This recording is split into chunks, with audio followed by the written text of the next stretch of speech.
Okay, we can start again. We are going to start this section. Okay, good. So this is the session number 3 about the new European Bauhaus. We have some speakers, so each of you have 10 minutes, 10 minutes or less, okay? In any case, we can start with Marco Acri. Yes, about the aesthetic dimension of circular heritage adaptive reuse from waste to taste. Okay, the floor is yours. Okay, thanks a lot. So I have this, I will be your coffee, I hope so.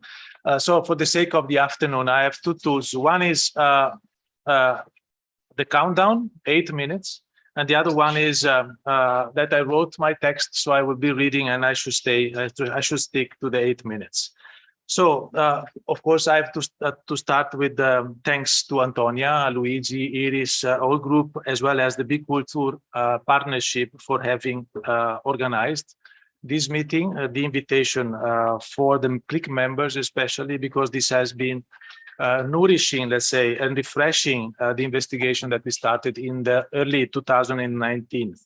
Needless to stress that heritage, its reuse as well as participatory, thus democratic processes of co-design that are the main concepts of today's seminar within the new European Bauhaus are overwhelming and complex in their own definition. All these terms are declined differently in each specific context, as we have heard today. They cover an infinity of interpretations and micro topics and are understood and implemented through a variety of different practices of agglomeration, imaginary, narratives, voices, as well as material and immaterial heritage assets. Thanks. So for the sake of the same definition, I will try to focus mainly on some specific aspects related to our project research on circular models, heritage, urban space, and commons that are deriving from the CLIC project. I will not stop on that. The URBiNAT project, which is focusing on the use of nature-based solutions for creating healthy corridor of urban regeneration. And here we find the connection with the historic environment we were recalling this morning, but also as heritage conservation practitioners and theorists, designers who look at the artisans and the makers as an essential part of the game. In particular, I would like to question the contribution of conservation approach in practice to overlook new democratic agglomeration or simply public interrelations on the co-design process that are somehow driven by common concern, let's say by ordinary matter of care, that the conservation approach imposes itself. I do not discuss here the obscure dimensions that heritage, co-design, and democracy may assume when embracing two abstract, dangerously ambiguous notions of identity and homeland, much propagated by nationalisms, and wrongly referring to people instead of to territory. And I will also avoid to point at pressuring, coercing moral obligation towards past or future generations that too often emerge when we deal with heritage and in a politicized form. The European Bauhaus initiative made a stress, and these are the words of von der Leyen from last week when she opened the festival, on the need to educate and promote a more strict collaboration, work among what we can call creative industries, to empower innovative ideas in the craftsmanship. The EU, when launching the new European Bauhaus, meant to give an additional push to the Green Deal by letting bottom-up initiative, especially knowledge, come out to consolidate European tradition in innovation and tradition boosting. Is this working? Am I on time? So far, yes. Both initiatives today ask for additional efforts to enhance the craft sector, simultaneously feeding the knowledge transfer and the cultivation of collaborative design forms that go beyond the mere financing. Next, thanks. At the core of the European Bauhaus and more resilient production and adaptation practices, we put the tacit knowledge. The tacit knowledge is embedded in human mind through experience and practice, which we would rather define use because may stay in the producer and the user. In arts and crafts, as much as in architecture, of course, use and experience are essential to grasp the utility, efficacy, and beauty. It is though the experience and the use that an asset gains in perfection. Self, I said, you don't see here, but maintenance and repair offer a concrete applied step forward because they constitute a practical contribution to the experiential moment of the tacit knowledge. Maintaining and repairing objects, for example, when possible, oblige users as us, not specialists, to be craftsmen, architects, designers, employing own hands in a practical work. Back. Yeah. Dealing with own works, repairs, heritage, vintage is a popularized version of the antique store, given its different but still determinant selecting factor. If in the antique store, quality and rarity are essential selecting criteria, jointly with integrity and authenticity, in vintage, they are taken over by quality and significance, in addition to the second-hand principle. In vintage, the aesthetic dimension, in particular shape, is essential and refers purely to individual values. The capability to grasp the aesthetics of cultural heritage is on the forefront for its preservation in adaptive reuse, as well as a major achievement in reuse in circularity. Taste is a knowledge that we do not possess. It is a residual of the experiences and acts as a transformative factor that gives new sense, a semantic one, I would say, to establish the accumulation of experiences. And it does not establish a new order, but acts on the contingency of things. Next. Looking today at circular economy from the perspective of cultural heritage adaptive reuse, namely intervening on and adapting, we would integrate some fundamental lessons from the past. What is the new statute of the product if it embeds its own redesigned expression as a resource?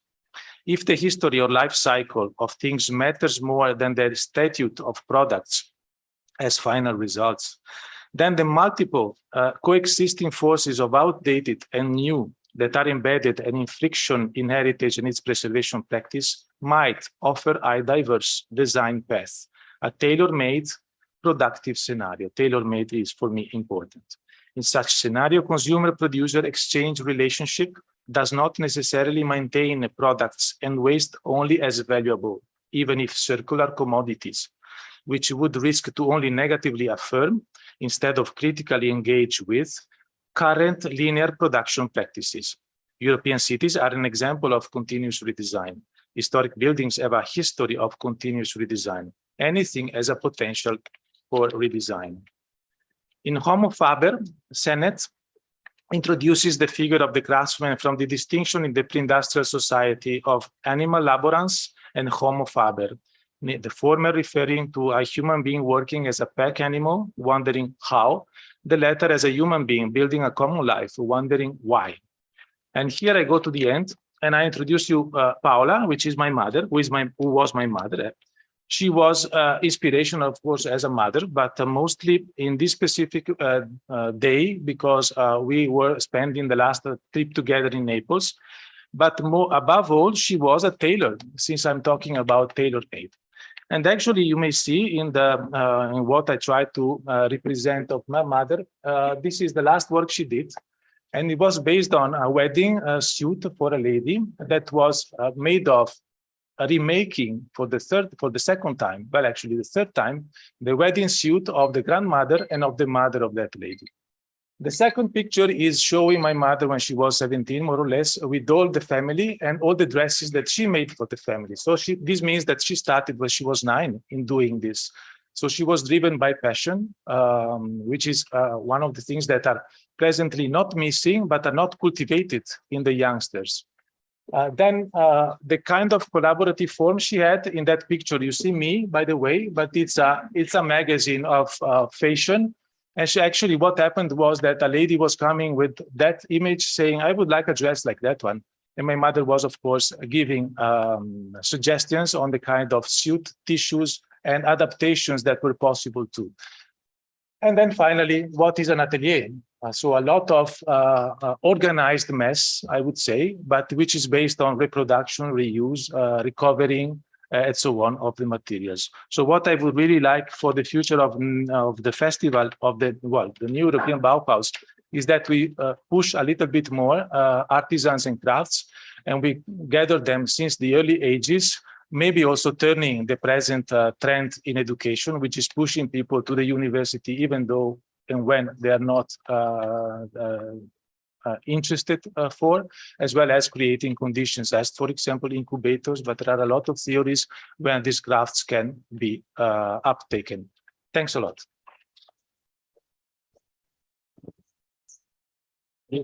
Thank you, Marco, for your presentation about this aesthetic dimension of circular economy.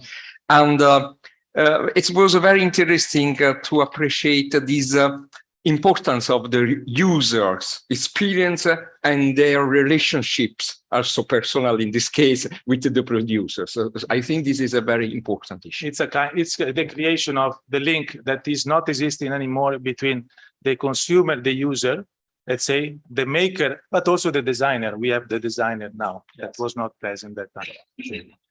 Okay, thank you. And now we have Sara Martignoni.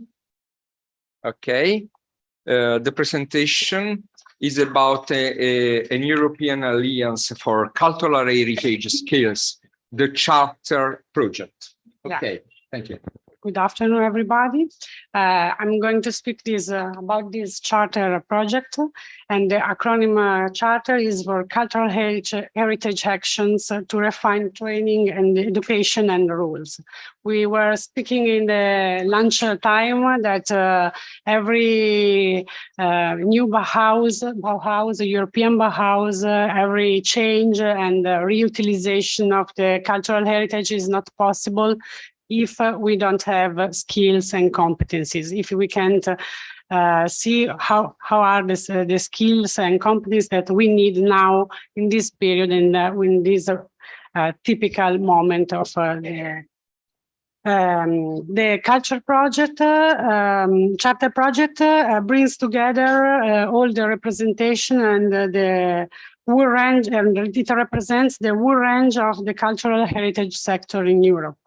It's founded, it started in 2021 and will last for the next 3 years more until the end of 2024, and is funded by within the Erasmus Plus line in the blueprint for sector cooperation skill.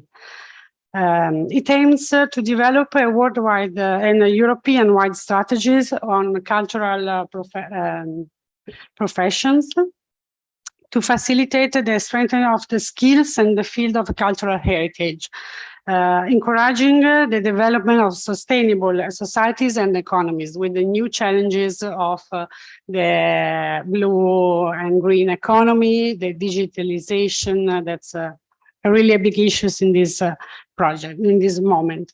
The main objective is to map the needs of the sector and identify the new professionals and the new skills with within the field of the cultural heritage.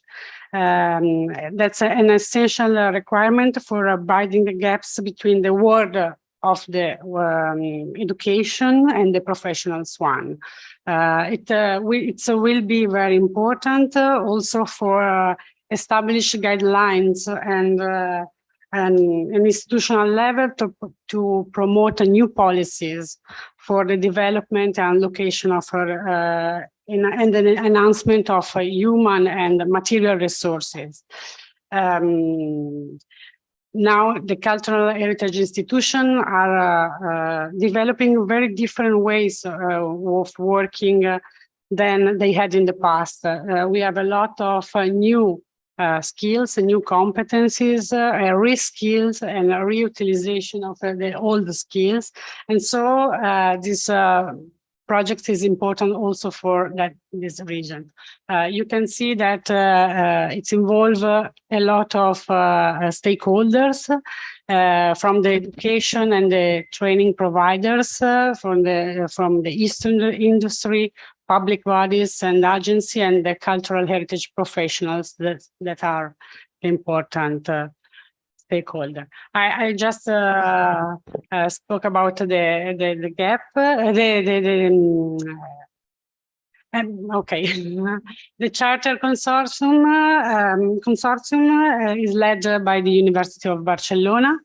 It involves 47 institutions and partners from the civil society, from national heritage bodies, professional networks, educational and training providers, enterprise, as well as regional ecosystem. We can see 21 full members from 14 European states, 7 affiliate members, and 19 associate partners. Okay. You can see here from different academic, industry, and public bodies, and so on. Okay, you can go. You can go because I'm shorting a little bit for, okay.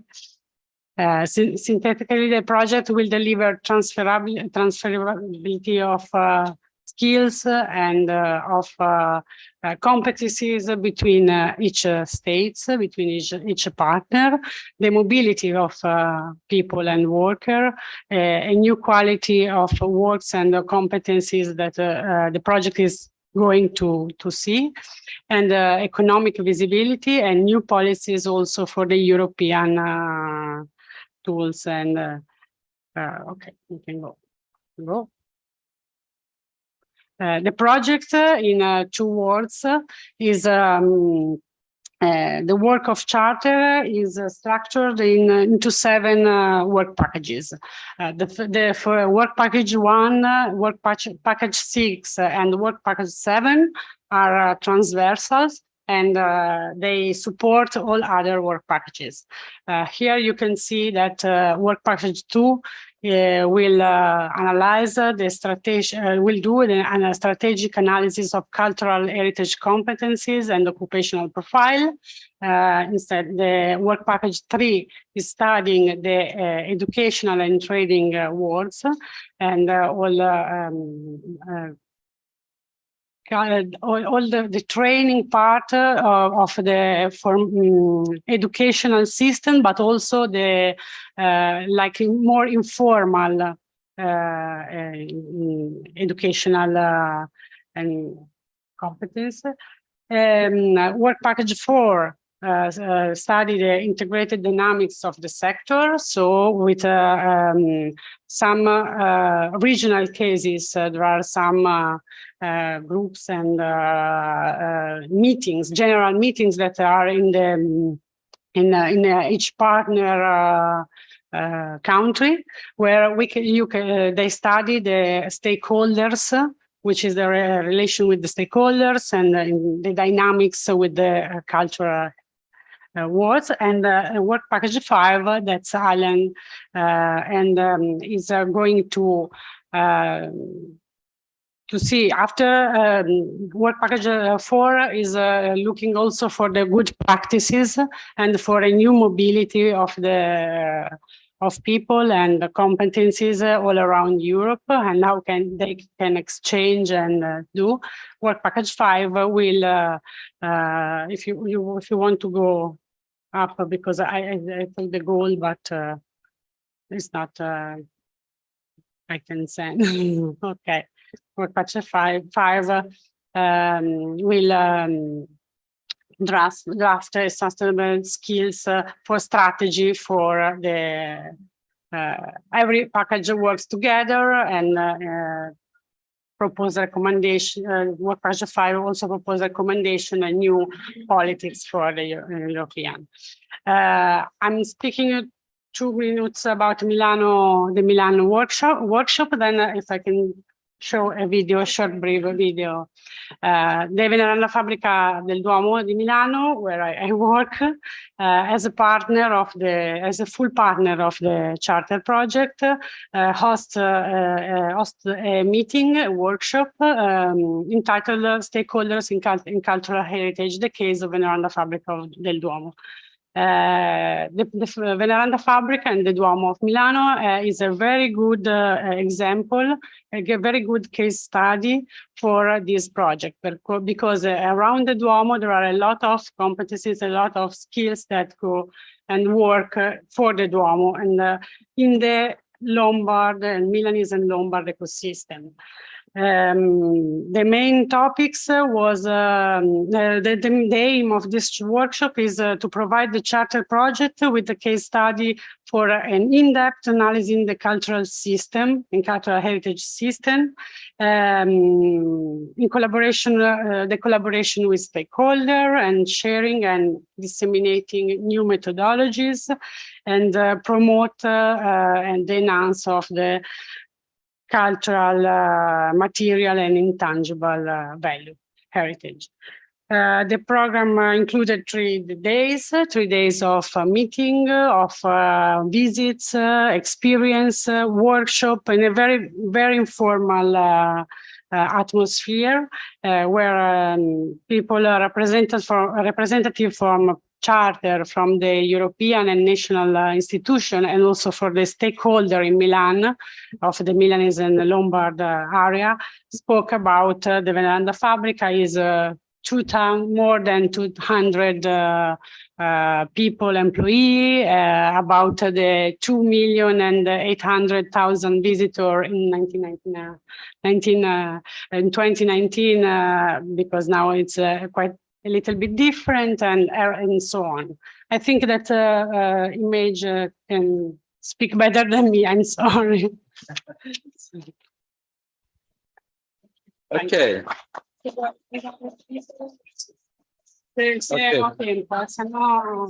Okay, thank you, Sara. I think we have a video. Yeah, it's okay. The director of the project and some images about Milan. But no voice. Okay, no problem. I don't know how to deal with this. No problem, no problem. We can, because it was nice to see what happened, but also, Yes. okay, thank you. Okay, so thank you. No. Okay, thank you for presentation and this importance of these new skills, but also the relationships with a new interpretation of old skills. We don't have to forget the past for look at the future. Okay, now we have Amleto, Picerno, Ceraso. His presentation is about rescaling urban manufacturing for post-industrial and circular economy. The example of the Center for Digital Craftsmanship. My glasses are very good for this. Okay. Okay, good afternoon to everybody. I'm Amleto Picerno Ceraso. I'm an architect, but still a good person, let's say, in general. And thanks to Antonia and to all the organization for inviting me here. It's a pleasure for me to be here today.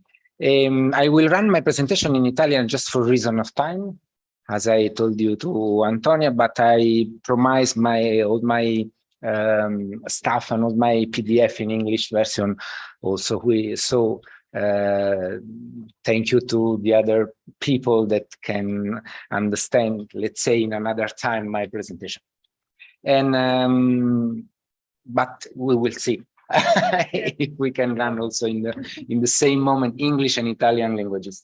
So io sono Amleto Picerno, come vi ho detto, insegno design computazionale all'Università alla Federico II di Napoli, al Dipartimento alla Facoltà di Ingegneria Edile e Architettura, e sono il founder insieme a altre 2 persone di una società, la Medaarch, che nasce nel 2007 a Cava dei Tirreni, lavora in tutta Italia, lavora come studio di progettazione e architettura, nasce così, incontra le nuove tecnologie digitali e comincia a sperimentarle, innanzitutto per interesse proprio, poi si accorge insomma che nel corso del tempo queste tecnologie digitali interessano anche colleghi e in generale chi opera nell'ambito della manifattura. Quindi il nostro scopo in questo momento è lavorare con le nuove tecnologie, una versione mediata, mediterranea, molto umana, per cercare un impatto positivo sulla manifattura e il futuro delle città. Questo detto, diciamo, in 2 secondi. Naturalmente siamo convinti che le nuove tecnologie possano portare un interesse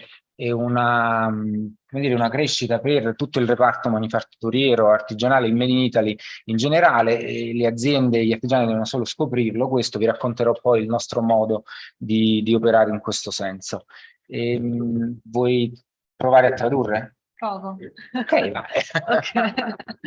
So let me just synthesize a little bit. Whatever you want. So Amleto is an architect, is also professor in computational design at University of Napoli, and he is the founder of Medaarch, which is a company, a consulting company and a design company. Specialized in technologies of digital fabrication. So this organization works with technological innovation to create a positive impact on manufacture, with education, and for the work and for the future of the city. So their work, Amleto's work and all the team, is to use technologies for advancing manufacturing, but also in a human-centered perspective. So we will see now some example of this. Yes, exactly. So I don't know, we will try together, how to say, online live translation. So Medaarch born, let's say, more than 15 years ago in Cava di Rene, as I told you, and we work in 4 specific fields, from training to design for architectural and design in general, for consulting and research inside our laboratory that we run in Cava dei Tirreni. You can go on. I want to show you just some project very, very quickly, just to, let's say, show our last project in different let's say scale. The first is the project that we won in Cattolica, that it's a city on the Adriatic Sea, for the water sea, 1 kilometer and a half of rebuild water sea that we try to redesign with a technological impact for sure, but to put technology one step behind the beautiful and let's say the value that we can find there in this kind of area.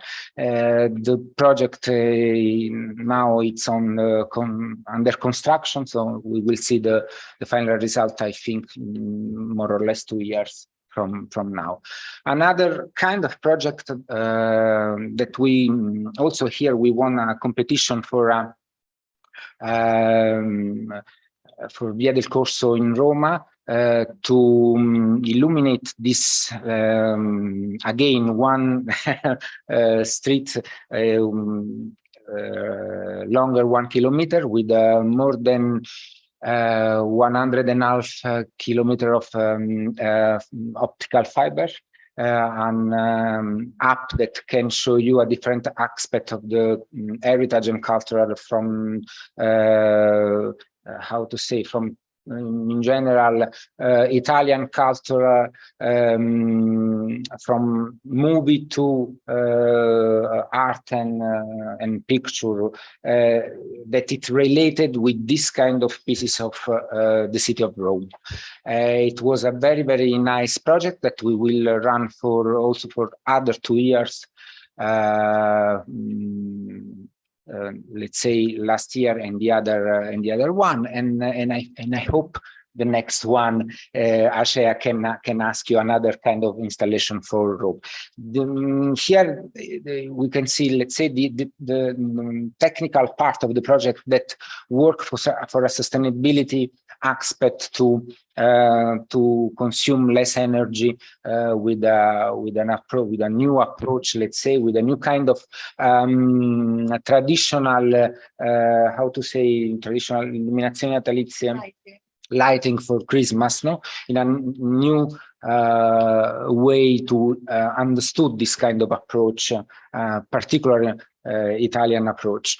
And another kind of project in another scale, as I told you, it was the last work that we ran for us, just to print a new kind of furniture made from plastic waste, that we sell now in different parts of the world, from the America to Arabian country. And you can also run and see all this kind of furniture are made from waste and are made with 3D printers. And it's a Mediterranean approach to the furniture, and we are very proud about this kind of work that we run. Also the ceramic part. So these few images just to show our approach as a designer for the, let's say, for this new, let's say, way to see our work and our way to, let's say, work today with the new material, with the new kind of approach. As a laboratory research that we had inside our company from the beginning, we work as a fab lab that I think that everybody of you already knows, and for this reason we start to, let's say, to understand in which kind of way the fab labs can work for rebuild the policy that in general the manufacturer choose to follow just to product the object. So there is a precise project that Fab Lab of Barcelona runs a few years ago, that the name is Fab City, and the idea it was to change, you can go on, to change the way to product the object inside the city.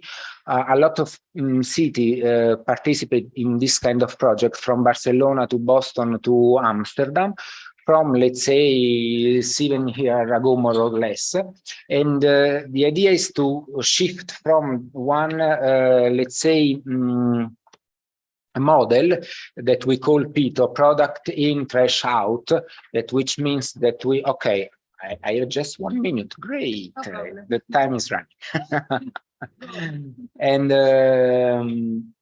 the idea, as I told you, is to shift the model from PITO, let's say product in, trash out, which means we move a lot of material around the world, to DIDO, which means data in, data out, and the goal is to create inside the city a circular fabrication movement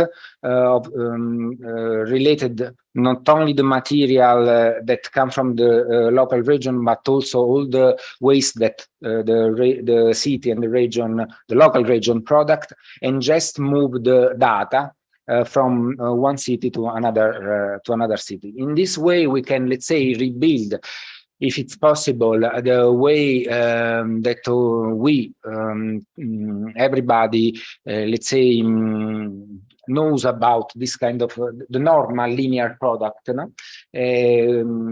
To another circular kind of economy that use the cities and the little companies, and also the Fab Lab as a co-design moment that bring together the people to rescale the manufacturing movement that in general to work around the country and not around the city, between the city. This kind of approach, which means that in a great scale, in a larger scale, you can move just the data, as I told you, with the supply chain optimization. In a medium scale, we can work with all the tools that come from Industry 4.0. This is just one demonstration to the Public Know project in which way you can run this kind of idea with a lot of agents that work for the specific approach, from the social approach to the manufacturing approach. We can go on quickly. And this is our, let's say, way to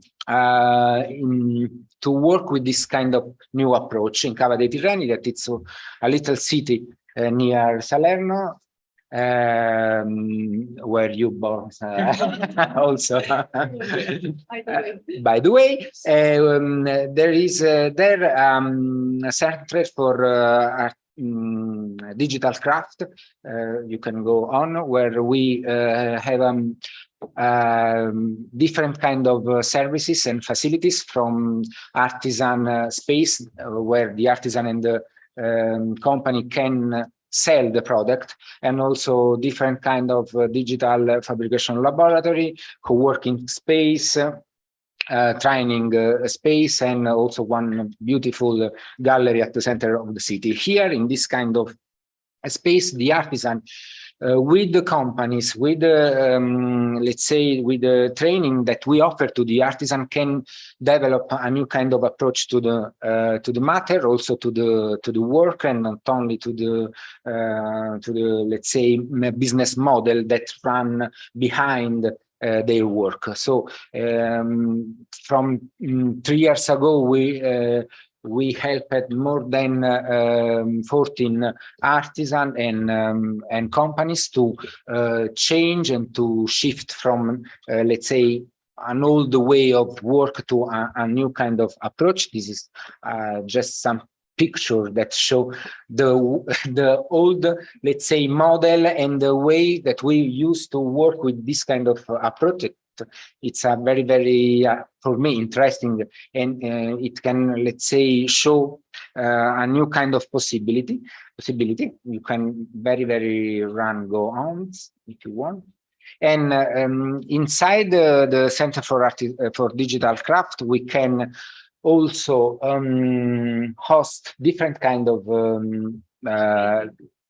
training, from let's say a residential way to work, where the artisan can stay, let's say, from 1 year to 1 year to accelerate their idea, to another kind of approach that it's more nomad, that residential, with a huge part machine, with the 3D printer, robotic stuff, and IoT, and all these, let's say, the digital fabrication tools, like the additive manufacturing, the subjective manufacturing.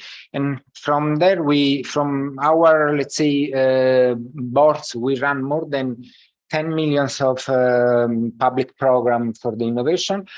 And we, let's say, help more than 120, let's say, startups and artisans to shift their business model.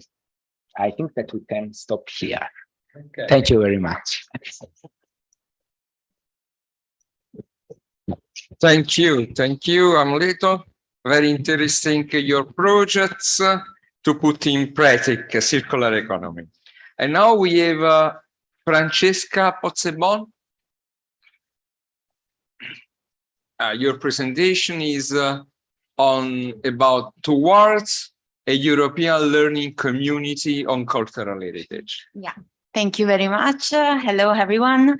I'm going to present a project, Cultural Heritage in Action, which is a flagship program by the European Commission, aiming at identifying and sharing solutions on cultural heritage management in European cities and regions.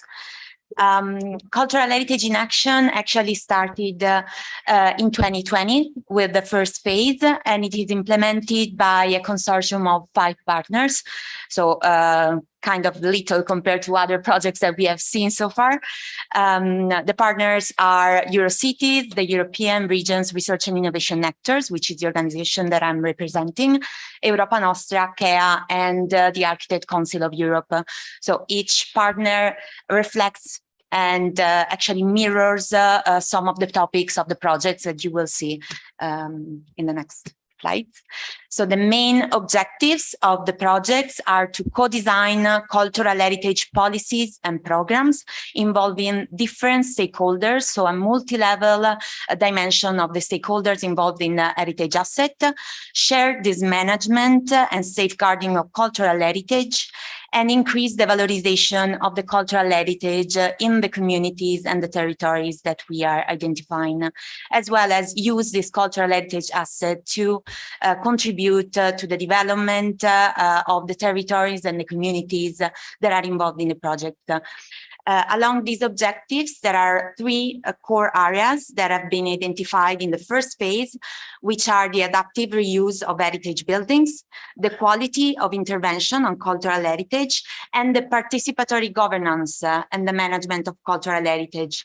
We have identified indeed that participatory governance is one of the main issues and challenges that we need to tackle, and is one of the key factors that sometimes contribute to the success of heritage assets management in certain territories.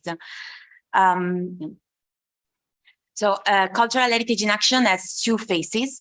On the one hand, it is a catalog of good practices all over Europe.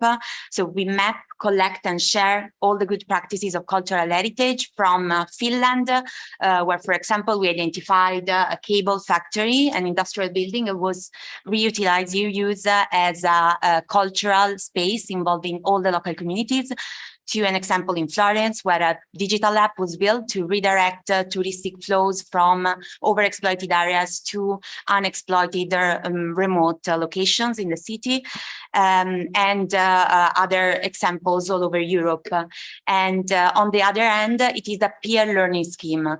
So these stakeholders of the best practices that have been identified are also participating and hosting peer learning visits in different locations, where at least 25 participants are identified, applied for each visit, and they participate in some activities with peer learning, sharing the challenges, identifying solutions with different kind of stakeholders, from civil society to government representative, policymakers, representative from the European Commission, if I'm not mistaken. So it's really an engagement on-site learning visits, and also a display for these best practices to share their thoughts, let's say. So far, in the first phase, we have identified 32 good practices all over Europe. We have set up 10 online peer learning visits and involve at least 190 cultural practitioners and policymakers from all over Europe, including the UK, actually, it is worth mentioning. And we have produced also 39 videos, which share the main the takeaways from the peer learning visits and the heritage, cultural heritage best practices that have been identified. In the second phase that has just started, we aim to identify 28 additional good practices to include in the database, which is online in the website, by the way. Have 5 on-site peer learning visits, which were not possible in the first phase due to COVID conditions, and a set of online peer learning activities that follow each on-site visit, actually. So each on-site visit has also a online workshop to follow up with key challenges and solutions identified, and to take this further with other stakeholders in the area. And also to prepare a publication that gathers the key documents and findings of the projects and the peer learning visit. In addition to that, 3 extra topics have been added to the core areas of the first phase. So the recovery and resilience to cultural heritage in the post-pandemic world. The sustainability, so the climate crisis topic, which is very relevant and important also for cultural heritage, as we have seen today, and the governance and financing, and especially the new roles that local and regional authorities should have and must have in the heritage, cultural heritage management. So this will make, all in all, 6 interlinked topics through which we will identify the good practices. And lastly, I would like to conclude with the open opportunities that we still have, which is the call for good practices, which is still open, and it will close by the end of September. And in particular, for this call, we will focus on the 3 areas that I've just mentioned. And a call, the next one. The call for participants for the peer learning visit in Cantabria, which unfortunately will close in 2 days, but it's super easy to fill in. So please do participate because it's really interesting. It's about the reuse of religious heritage buildings and rural development through participatory governance of regional authorities, private companies, and really a bottom-up initiative involving multi-level stakeholders. So yeah, thank you. Please go ahead.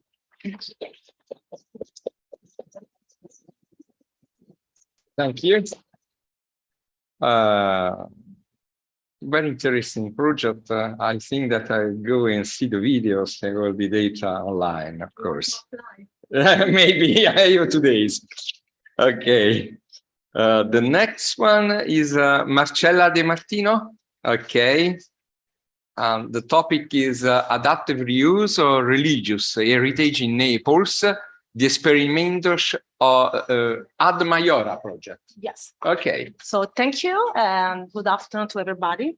I would like to thank Antonia for inviting me to take part in this wonderful and I hope a very fruitful international conference.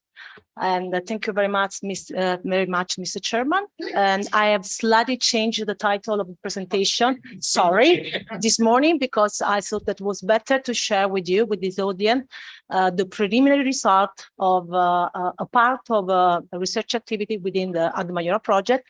It is a very innovative approach of analysis in investigating the adaptive reuse of cultural heritage in the storage center of Naples.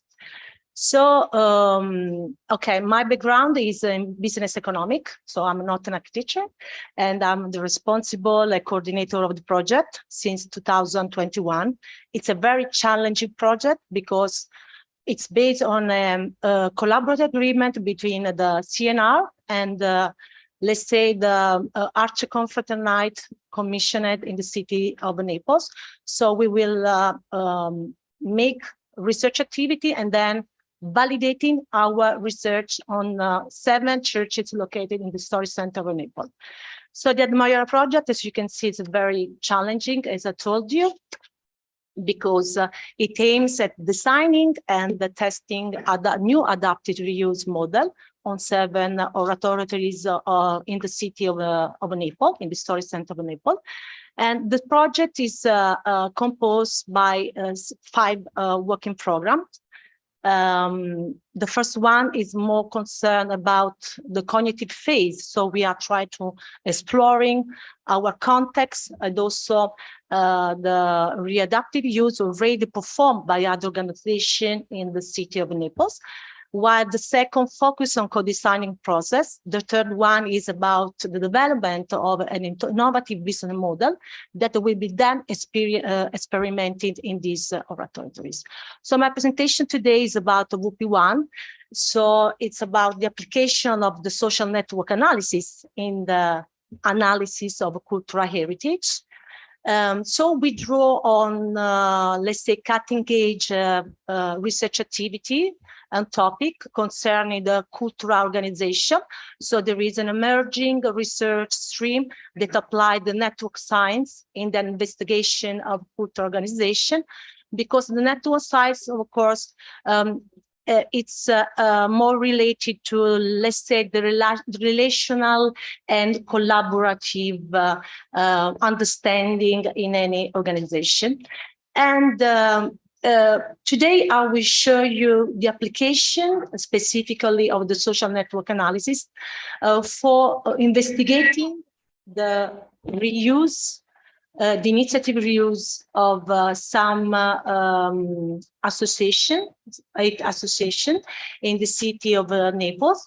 And so we share with you the methodological, let's say, a framework that we developed and the preliminary result. So if we want to apply the network science in trying to explore, investigate the, let's say, the cultural heritage.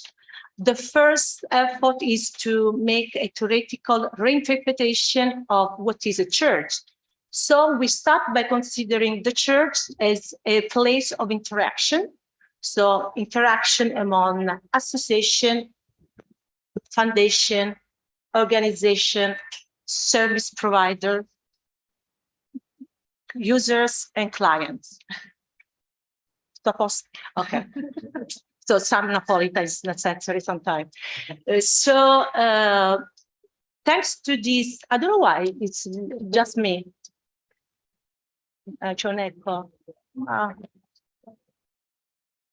Okay, I think it's fine now. Okay. So we make such reinterpretation of the church in order to investigate the strength of the time among these actors. And we consider five topology of ties, so relationship. We now need to read a little bit.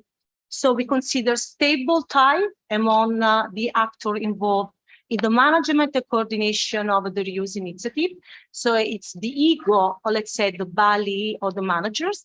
Then we consider periodic relationship among the ego, so the management of the church and other stakeholders, that is based on annual agreement. Let's think, for example, laboratory and training courses and also a festival. We then also consider spot relationship. There are short-term agreement for the use of the church, for example, for exhibition, concert, reading. And then we investigate project relationship, that are the relationship between the management and other stakeholders in carry out project. There can be a European project, national project, or regional project. This is our theoretical framework. So we just focus in this stage of our activity on the ego that is represented by the relationship between the management, the association that manage the church, and the other stakeholder. So it's within the church. The other phase of the project is also to investigate the impact of the reuse initiatives on the local community that is outside the ego. So it was very challenging to define the sample. How many churches are in the historic center of Naples, and how much of them are reused currently? So we build the sample by using different sources. I mean, we use the database from the municipality, from our stakeholder, that is the Commission Archicon-Fraternites, and also we take database from other cultural social projects on the city. So in the historic center of Naples, there are 177 churches that are, many of which are unused, abandoned, or in ruins. And then among these, there are 47 reuse initiatives with different social purposes and sustainable approaches. So based on the framework that I've introduced you, we developed a case study methodology. So a protocol for making interview with the management, let's say, of the church. So in order to investigate three main issues: the value proposition, what is the mission of the reuse initiative, the value co-creation processes, which kind of services and with whom, and then the sustainability. We just focus mainly on the economic sustainability of the reuse initiative. And we carry out 8 case studies. So this is the geographical representation of the sample. So in yellow, we have all the reuse initiative in the storage center of Naples. In the green star are the cases under investigation. And then in red, you can see our churches that are currently closed, but 2 of them will be soon open because we are in the making our experimentation phase. So I will go very, very fast here. So I will just share with you our preliminary result. So by making the case study, we, based on 8 case study, we make, of course, the social network analysis. So we found that five cases can be labeled as a star-shaped network. And then just one is a subcluster that is composed by 3 interconnected reuse initiatives. This is the representation, the graphic representations. And I will show you now 2 topology of star-shaped network and then the cluster. If you go to the, okay, the first star-shaped network is Nuovo Teatro Sanità. Yes, I will go very fast. And the value proposition is to tackle the high school dropout rate and youth unemployment, high crime rate in the area. It's located in Sanità. It's very, let's say, in a very characterized by high crime rate.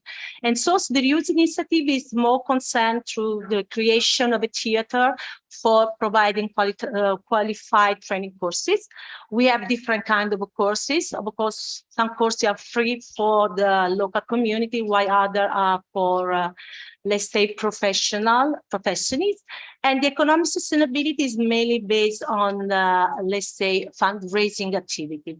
We can go very fast for the second. I will show you the other typology of, let's say, network that we discover. It's a cluster. It's called Sanità Cluster because it's managed by Fondazione San Gennaro. Yesterday we were to the Catacomba. And the main purpose of this cluster is to regenerate the area through the development of cultural tourism, entrepreneurship, and local employment. There are different services that they perform, and the economic sustainability is more business oriented. So we can go just fast on the comparison of these 2 typology of a network. Of course, this is not a normative research, it's an exploratory research. So we have 2 typology of network that are used in order to reuse this religious cultural heritage. Here we make just a comparison between these 2 kinds of network. And I will go very fast now on the conclusion of my presentation. So, of course, this is a preliminary results. There are some missing points of our research. We did consider the funding ties, and this is very important because by exploring also the funded ties, we can also identify some centrality rule of actor that now are not analyzed. Then we want also to investigate festival and event, and also non-formal ties that are with the local community. We are performing in a slow technique, so we are building the network by asking to the actor to identify the actor with whom they collaborate, and then we perform some social network analysis metrics. And we expect, of course, theoretical, managerial, and policy implication. The theoretical contribution is to provide a clustering of network structure in religious heritage, and also to identify probative behavior. And then the managerial and policy implication are more related to the project. We want to, of course, identify a specific model of reuse for our oratories. And for policy implication, we are also going to perform a network strategy that can be performed through the identification of a cultural itinerary that will involve all the religious heritage in the historic center of Naples. Sorry for the time, but you know, when you think to have a presentation 10 minutes, then it can be also 20 minutes. So thank you very much for the understanding. Thank you for this presentation. I think it's a very important issue because in the center of the city, we have many abandoning the churches. Yeah. It's not very easy to intervene, sometimes for economic problems, because you know, you have to have some money for starting all the processes. Maybe in this case, using this network analysis, you can also interact with many actors, can also can give a real contribution or an idea to understand the new business model Yes. to use. So I think that You're right. Yes, we have to go very, very more in depth in this approach because it's very interesting. Thank you very much. Thank you. Thank you. Okay. Thank you. Now, Raffaele Lupacchini. Yes. From the city, director of the European funds of the city of Salerno. The presentation is about the circular adaptive reuse of cultural heritage in Salerno, not in Cavadete. No, Salerno, the main. Okay, thank you, Antonia. Good evening to everyone. I'm very happy to stay here. Thank you for the invitation, for the possibility to share my experience in the cultural heritage management. I spent my 10 minutes to explicate the reason why Salerno chose to join the CLIC project and what happened at the end of the project. After the red wine glass I drank, I'll be very fast. I'm not sure very fluid, but fast. Yes. So I'm the head of the European Funds Department of the Municipality of Salerno. Salerno has many cities in Europe, is owner of many cultural heritage assets. But the problem is the lack of sufficient financial resources to guarantee the maintenance of those assets. So the reason of the CLIC project, to establish a good approach, to establish the correct strategy, because a wrong strategy could be the end of the life of the asset. In the chart you can see on the slide, you can see the attempt of represent, with the help of Antonia, and starting from my experience in public investments, to represent the compass of all available options a public owner of cultural heritage asset has, considering the risk related to a wrong decision. You can see the extreme options, the borderline options that are two ways. The first one is to decide to minimize the public role, to allocate a minimum budget only for the conservative maintenance of the asset. But the risk is very high because year after year, the budget could become not sufficient, and it could be the degenerative process to arriving to the end of the life of the asset. In the opposite side, this is another decision to leave the public rule. Leave the public rule means sell the asset. You can decide to make a restriction, for example, but you lose the control, and losing the control, the failure of a private project could trigger the acceleration of the degenerative process of the asset arriving to the end of the life. In the middle, there are a lot of available options. I think the first consideration is to understand which is the state of maintenance of the asset. If the state is good, so the building, for example, is ready for using, the main choice could be a collective use. For example, you can make a partnership with the non-profit sector, using the building, using the asset as a common good. Is perfect, I think, to maximize the impact and the partnership with stakeholders of the area, local stakeholders. But if you need important financial resources to recover the asset, the question is different. There are two ways in general. The first one is to obtain important public grants. For example, the European funds. The condition is to realize a nice social impact. For example, to invest in the research or to realize a museum. So the grant is the only way to recover the asset. But if you have an asset, different asset, and if you are able to realize cash flow that is sufficient for the remuneration of the capital invested and to cover the operational costs, so you can realize a partnership with the private sector. There are different risks, but are way available for your strategy. So starting from this perspective, we arrived to the CLIC project with CNR, with Antonia, with all partners. We try to realize the local action plan, trying to establish the main objectives for the adaptive reuse of our cultural heritage assets in the perspective of to become a circular city.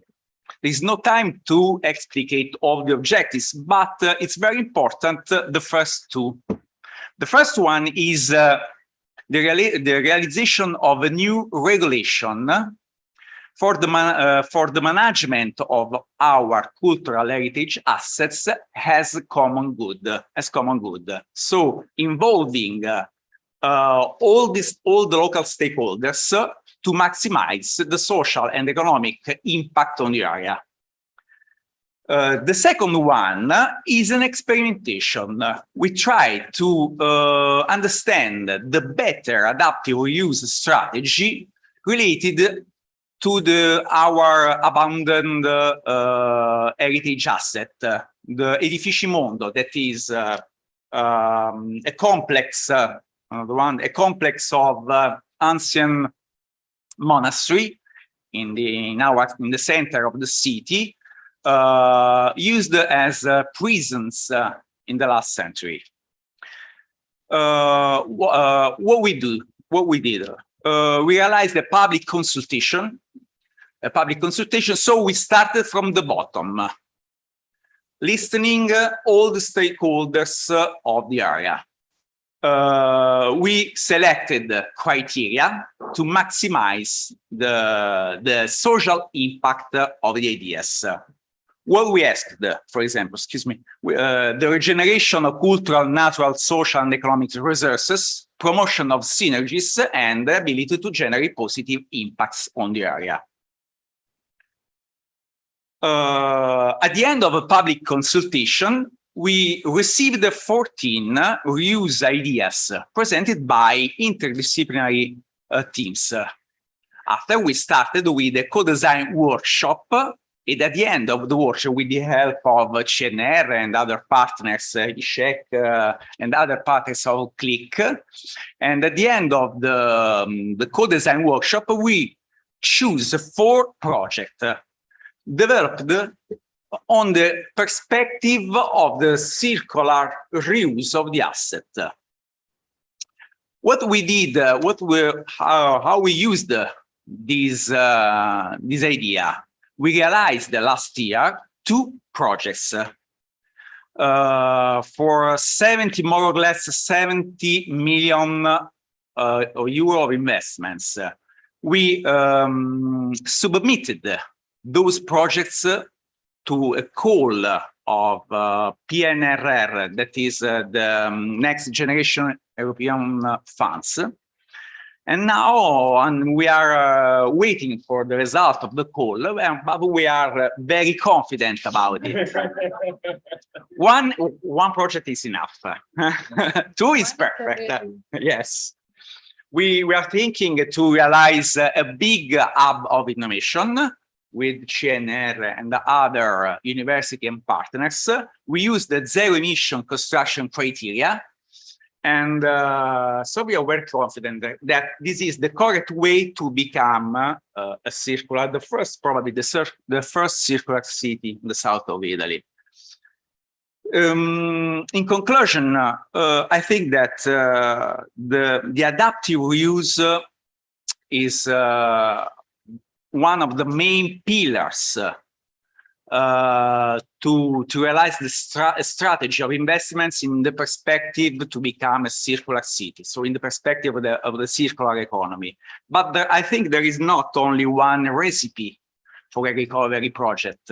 You have to consider all the available options, all the variables to minimize the land consumption and maximize the economic and social impact. So it's a hope, and I hope to stay probably in 6-8 months to talk about the grant. And so thank you.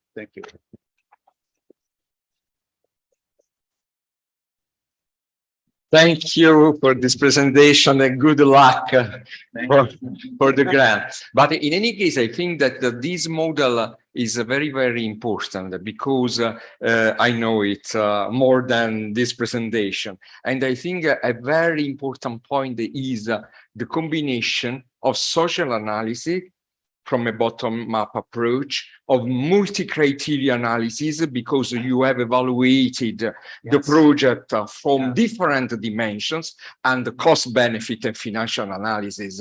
That means that it's possible to implement the project. And I think this is the model for the success of the presentation of the project. In the past, public administration has only one objective, the social impact. Now, someone say that it's not important, the social, but it's important, the remuneration of the investment. No, the correct way is a mix. So the approach is the first thing for a correct strategy. Yeah, thank you. Thank you. Thank you.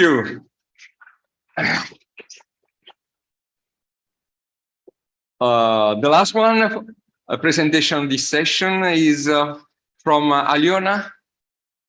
Okay. And it is about a public-private people partnership, cooperation toward circular finance for cultural heritage. Okay. Good afternoon. I'm very happy for this invitation and also to see a lot of known faces after 2 years of lockdown.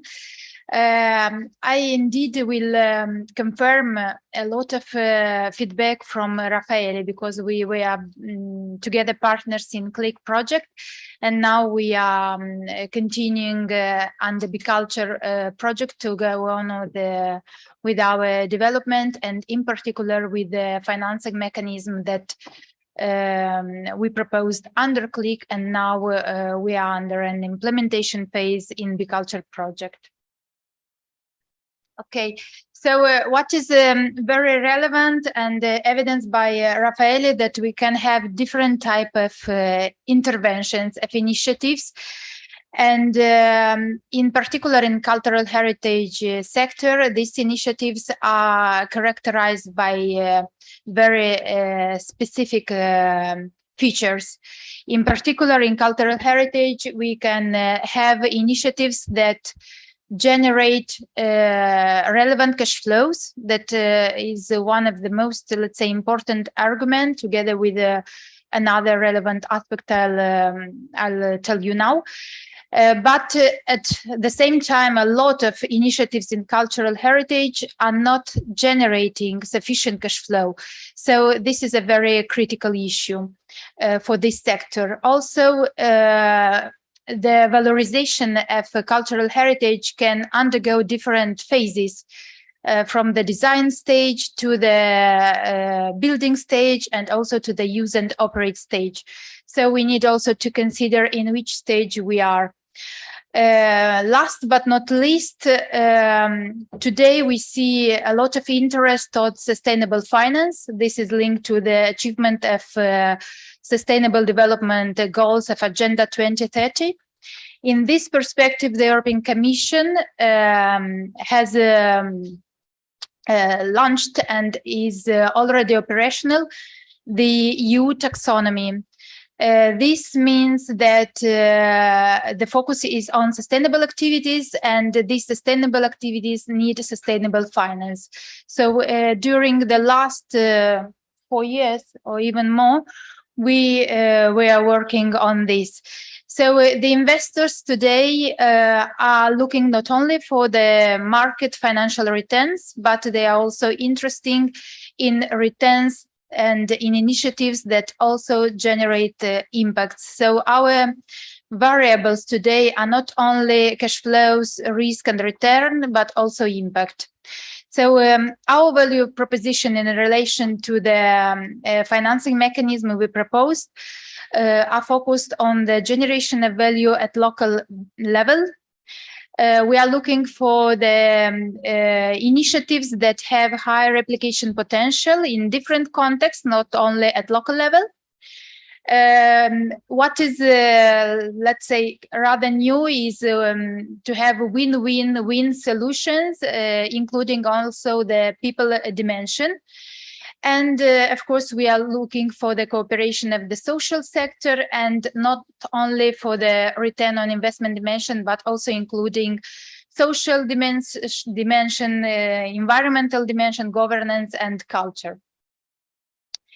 So we propose this free financing mechanism. I'll focus mainly on the hybrid public-private partnership approach, but the other two instruments, investment readiness facility and the revolving circular impact fund, are also, let's say, contribute to achieving our final objective, that is financing in a sustainable way the adaptive reuse of cultural heritage.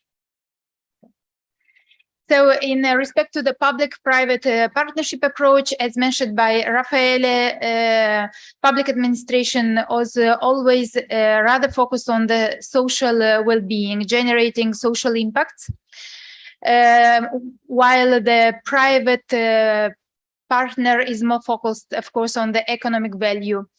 This is changing.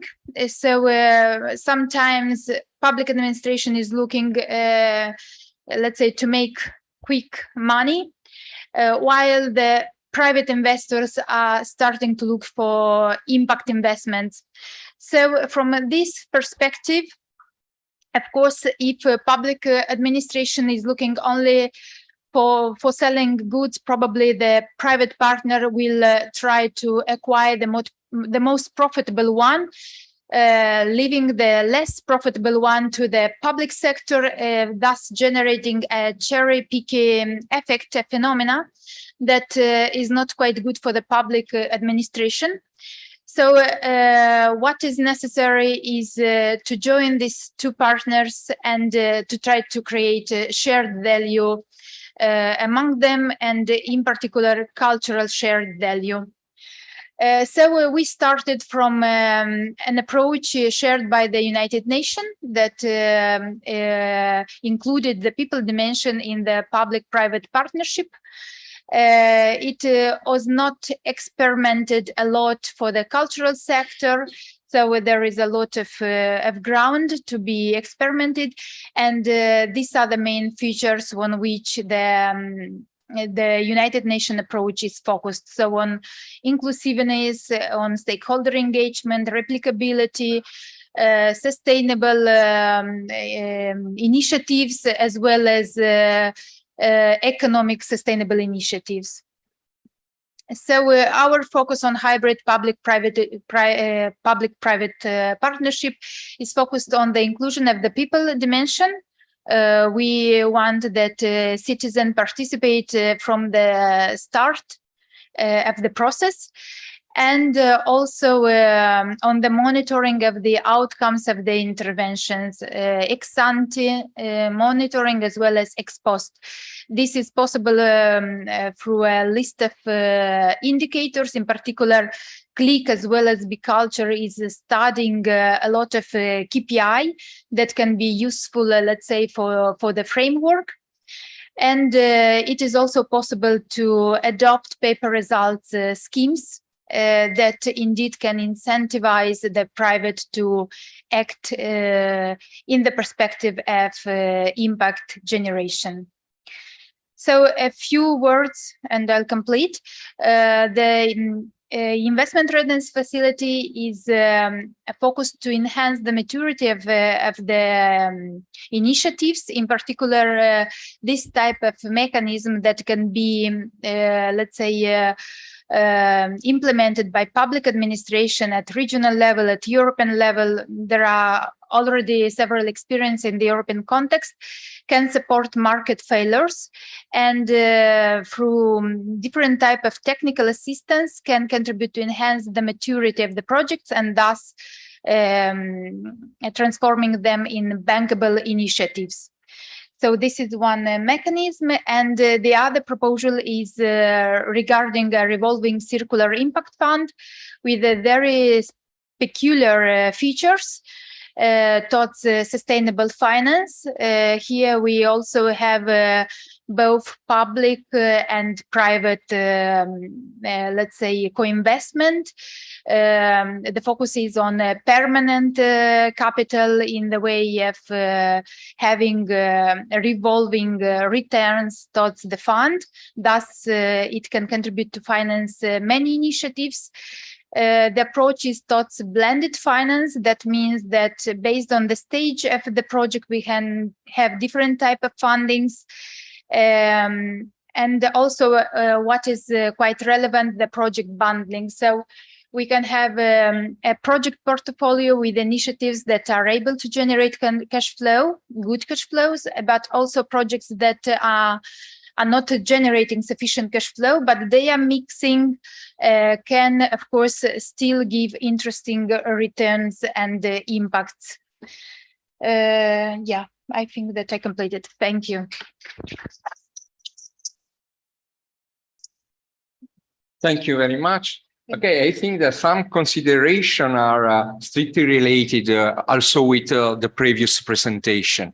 And this time I have noted a word that you said, monitoring. Sometimes we don't know importance to monitoring the effect of the project after the implementation. And this is another thing that in public administration is changing or have to change. And I think it's an important issue. Okay, so maybe we have 5 minutes because we are, no, we are on time on the delay. Okay, as the Italian trains, okay. I don't know if there are some questions or comments from the public. Huh? They are tired. They are tired? Okay.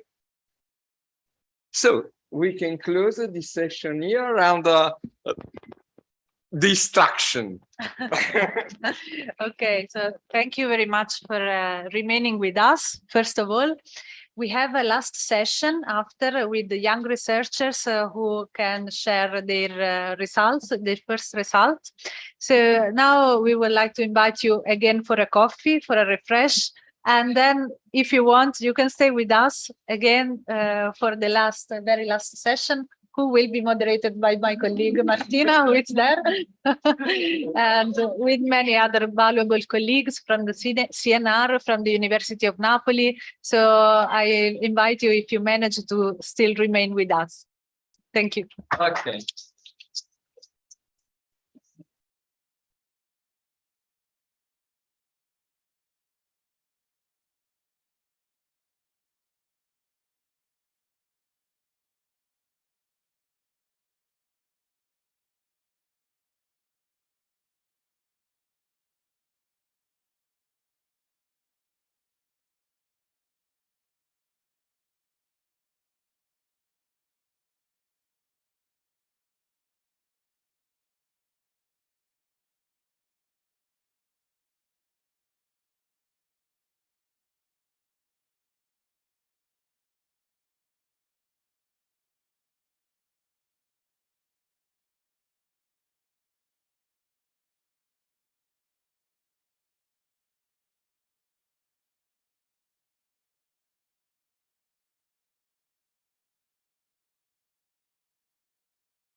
Can we start again?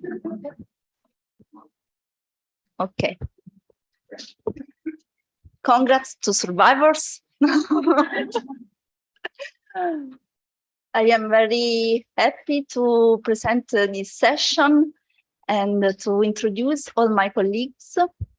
The first presentation is of Francesca Buione and Maria Rosaria Angrisano and me from University of Naples, CNR and Pegasus University about the opportunities for cultural heritage adaptive reuse toward the definition of a satisfying project for Edifici Mondo in Salerno, Italy. This is research conducted in the CLIC project, and we try to explain our first result about the application of a multi-dimensional evaluation tool on the case study of Edifici Mondo.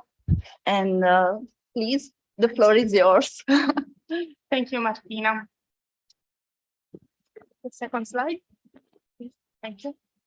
The presentation describes the evaluation process conducted to identify new possible uses of the Edifici Mondo in Salerno, a group of 4 heritage buildings in the historic city center. We introduced the co-evaluation process for the assessment of adaptive reviews project in the ex-ante phase. The site includes the convent of San Pietro e San Giacomo, the convent of San Francesco of Assisi, the convent of Santa Maria della Consolazione, and Palazzo San Massimo. The historical buildings are so-called for their dimensions and complexity and are in a state of decay. Despite their state of degradation, the buildings are located in a strategic position in the city. Go on. The evaluation process is articulated in 7 steps performed by several actors that have different points of view involved to identify new possible uses of the Edifici Mondo. The knowledge phase of the project forces the description and the analysis of the status quo of the urban area through the collection of data concerning both the single buildings and the urban context in which they are inserted. The second step is a collaborative phase. After collecting a large amount of information regarding the building, the research team, together with representatives of the municipality of Salerno and involving local stakeholders, elaborated a set of criteria able to express in a synthetic form the requirements of a satisfactory circular project. Furthermore, the elaboration of these criteria was also aimed at constituting a set of evaluation parameters that could be used by the municipality in the phase of listening to reuse proposals coming from local stakeholders. So a set of impact criteria of circular adaptive reuse of cultural heritage was elaborated, defining 3 circularity dimensions and 16 provisional criteria. The third step is the development of project alternatives. The municipality of Salerno launched a public consultation to involve all the local stakeholders in the elaboration of proposals for the adaptive reuse, collecting 14 reuse proposals through a circular business model workshop. To support the process of defining and evaluating design, the TOPSIS method was applied 3 times. The first evaluation was qualitative and was articulated in 3 steps. Thank you. Macro criteria and criteria definition and validation, macro criteria prioritization, and proposal evaluation with TOPSIS method. After this phase, the research team reshaped the function and started the second evaluation using quantitative, qualitative indicators. And finally, in the third step, the weights attributed to the different indicators have been changed only in this assessment in order to elaborate the 3 different order of preference. Next, please. For the evaluation, we chosen the TOPSIS method. It is a multiple criteria decision analysis tool used in different fields of scientific research to support decision makers between different alternatives of specific projects. The TOPSIS is able to support the subjective evaluation of a finite number of decision alternatives under a finite number of performance criteria by a single decision maker or by a group. The TOPSIS method is based on the concept that the chosen alternative should have the shortest geometric distance from the positive ideal solution and the longest geometric distance from the negative ideal solution. The next. The method is used in decision-making process because its concept is simple, easy to understand, efficient, and can measure the relative performance of the alternatives through criteria and indicators. TOPSIS provides a cardinal classification of alternatives, and to apply this technique, the attribute values should be numerical and have commensurable units. The procedure for implementing TOPSIS is based on 5 computational steps that are the orange in the figure. And the first step is the gathering of the performances of the alternatives on the different criteria. After forming the initial decision matrix, the procedure starts by normalizing the decision matrix in the second step. This is followed by building the weighted normalized decision matrix, determining the positive and negative ideal solution, and calculating the ideal and anti-ideal point. The procedure ends by computing the ratio of these distances. The evaluation process started with the researchers' team consulted with different stakeholders that revised the set of macro criteria useful for the evaluation of the 14 proposals. After a discussion phase articulated into 2 focus groups with different stakeholders, such as the research team, the citizens, the municipality of Salerno, and several associations, the team defined and validated 13 macro criteria and 27 criteria that are set out in this slide. We can go. After defining and validating the set of macro criteria, the qualitative evaluation was implemented using the 1-9 points linguistic status scale to evaluate the macro criteria, specifying the meaning of the score for each criterion. In order to prioritize the macro criteria through the definition of the weights for the criteria and to facilitate the evaluation process, the team of researchers from the University of Portsmouth proposed the use of the Simons-Roy-Figuera method, also called the CARDS method. The process was elaborated with different actors involved in the previous 2 thematic focus groups. A desk of cards with the name of each criterion on a card was prepared, and each individual is asked to rank order the cards according with the importance of the related criteria, from the least important to the most important. The obtained result was a set of weights reflecting the importance attributed by each group of stakeholders to each macro criteria. We can go on. So the TOPSIS method was applied 3 times. The first evaluation was qualitative and used macro criteria evaluated with status scale and the weights assigned with Simons-Roy-Figuera method. By following the computational process of the TOPSIS, the distance of the 14 alternatives from the ideal solution was determined, returning the first order of preferability. We can go on. After this, the first evaluation phase, classification, reorganization, and reshaping of the function was conducting, reducing the 14 proposals. Go on. Thank you. In the second step, evaluation step, due to a greater level of detail in the proposals, also quantitative indicators were used. For the assessment of the alternatives were used some of the circularity indicators for the ex-ante evaluation developed in the CLIC framework and adopted to this specific case.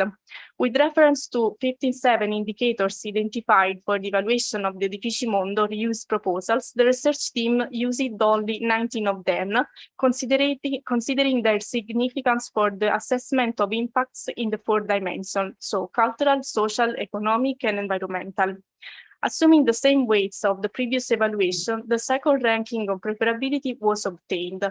In the final evaluation phase, all the design proposals generated in the previous phase were analyzed in a more specific way towards the definition of a satisfying project.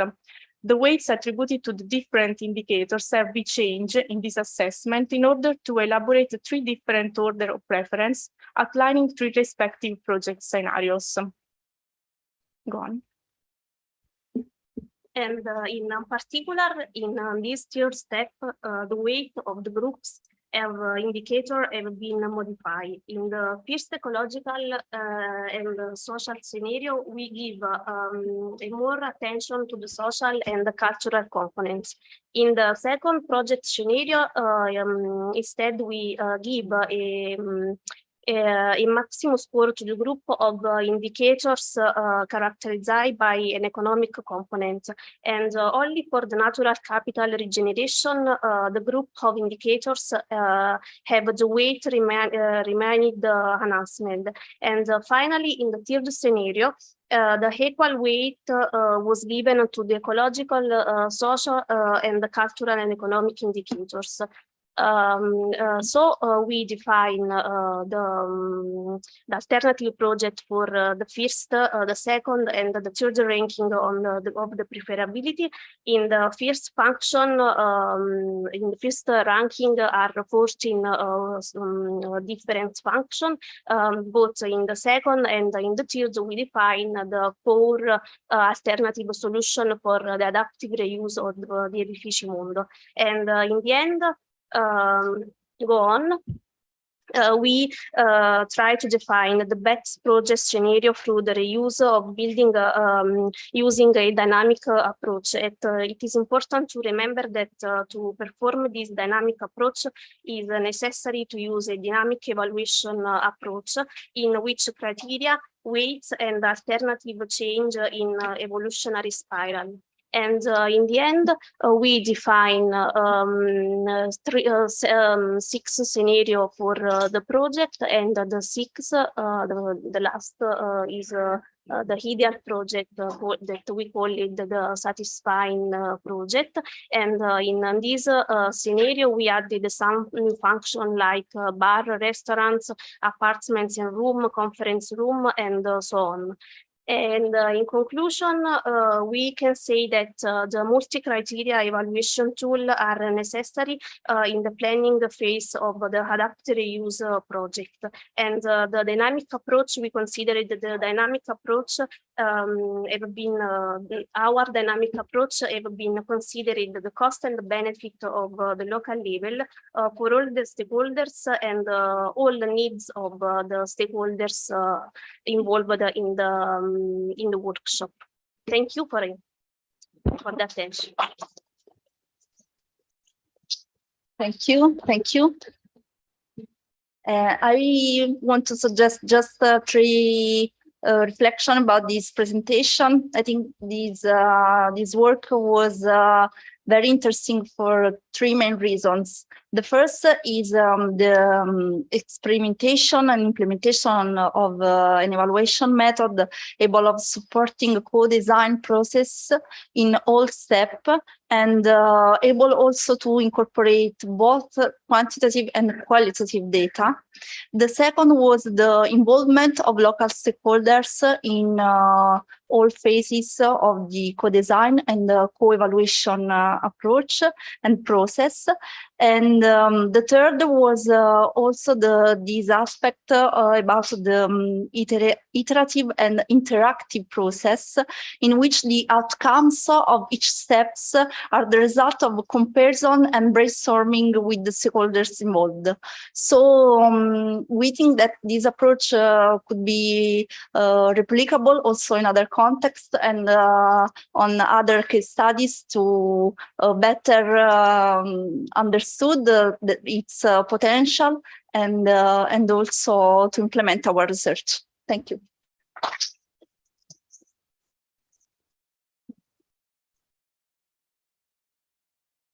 The next presentation is the presentation of Valentina Picerni and Valentina Castronuovo, 2 researchers of CNR IRIS, and is about data analysis for circular cultural tourism and experimentation in 6 European pilot heritage sites.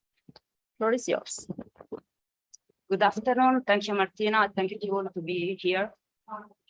So we will briefly present the preliminary findings of the VP1 in the Be.CULTOUR project, which aim to analyze the market potential, the human capital, and the social impact of the sustainable circular tourism in 6 pilot heritage sites of the project. So we started our explorative research from the first definition of the circular cultural tourism evaluation framework, which was presented already by the Antonia Gravagnolo, the coordinator of the project and the principal investigator of the VP1 of Be.CULTOUR.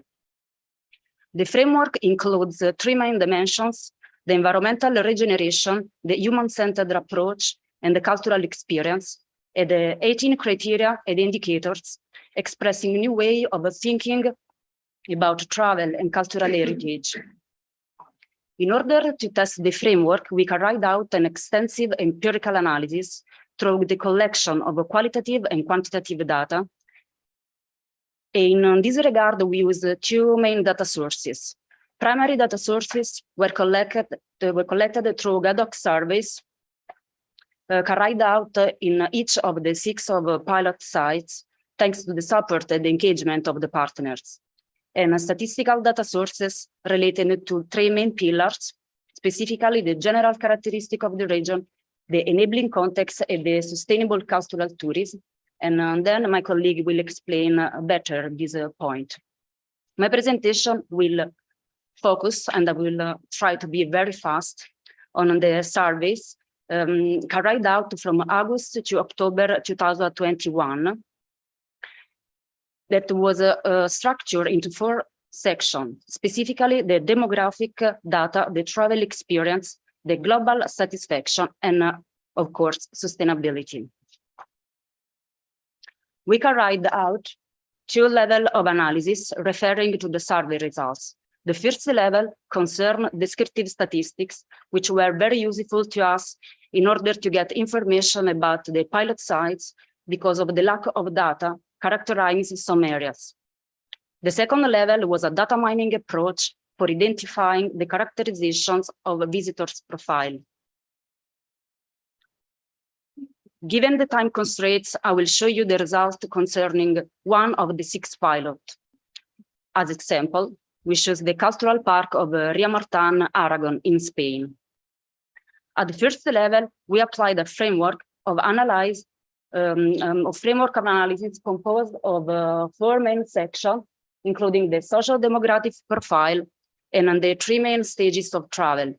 The pre-travel stage as a decision-making process, the on-travel stage as a visiting experiences, and the post-travel stage as a satisfaction.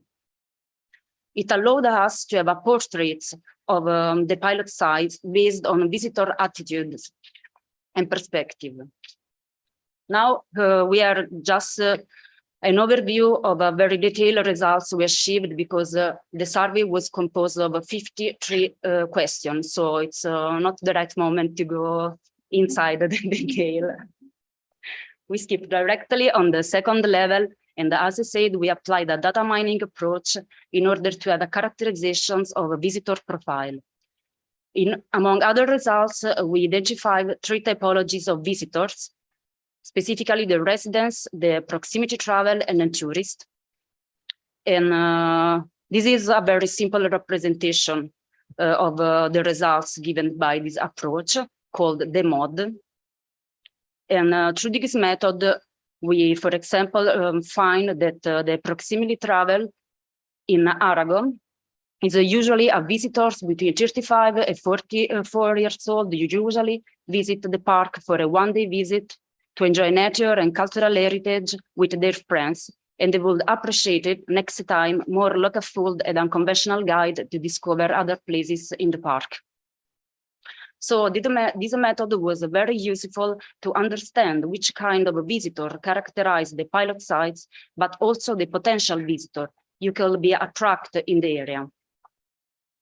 Now I give the floor to my colleague, which briefly explain some details about the quantitative collection of data and the conclusion.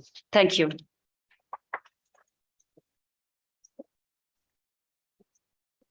Okay, hello everyone. I'm Valentina Castronuovo. Yes, in these few minutes, I will try to provide an overview of methodology for collecting quantitative data, which refers to this first framework introduced by Valentina Picerni.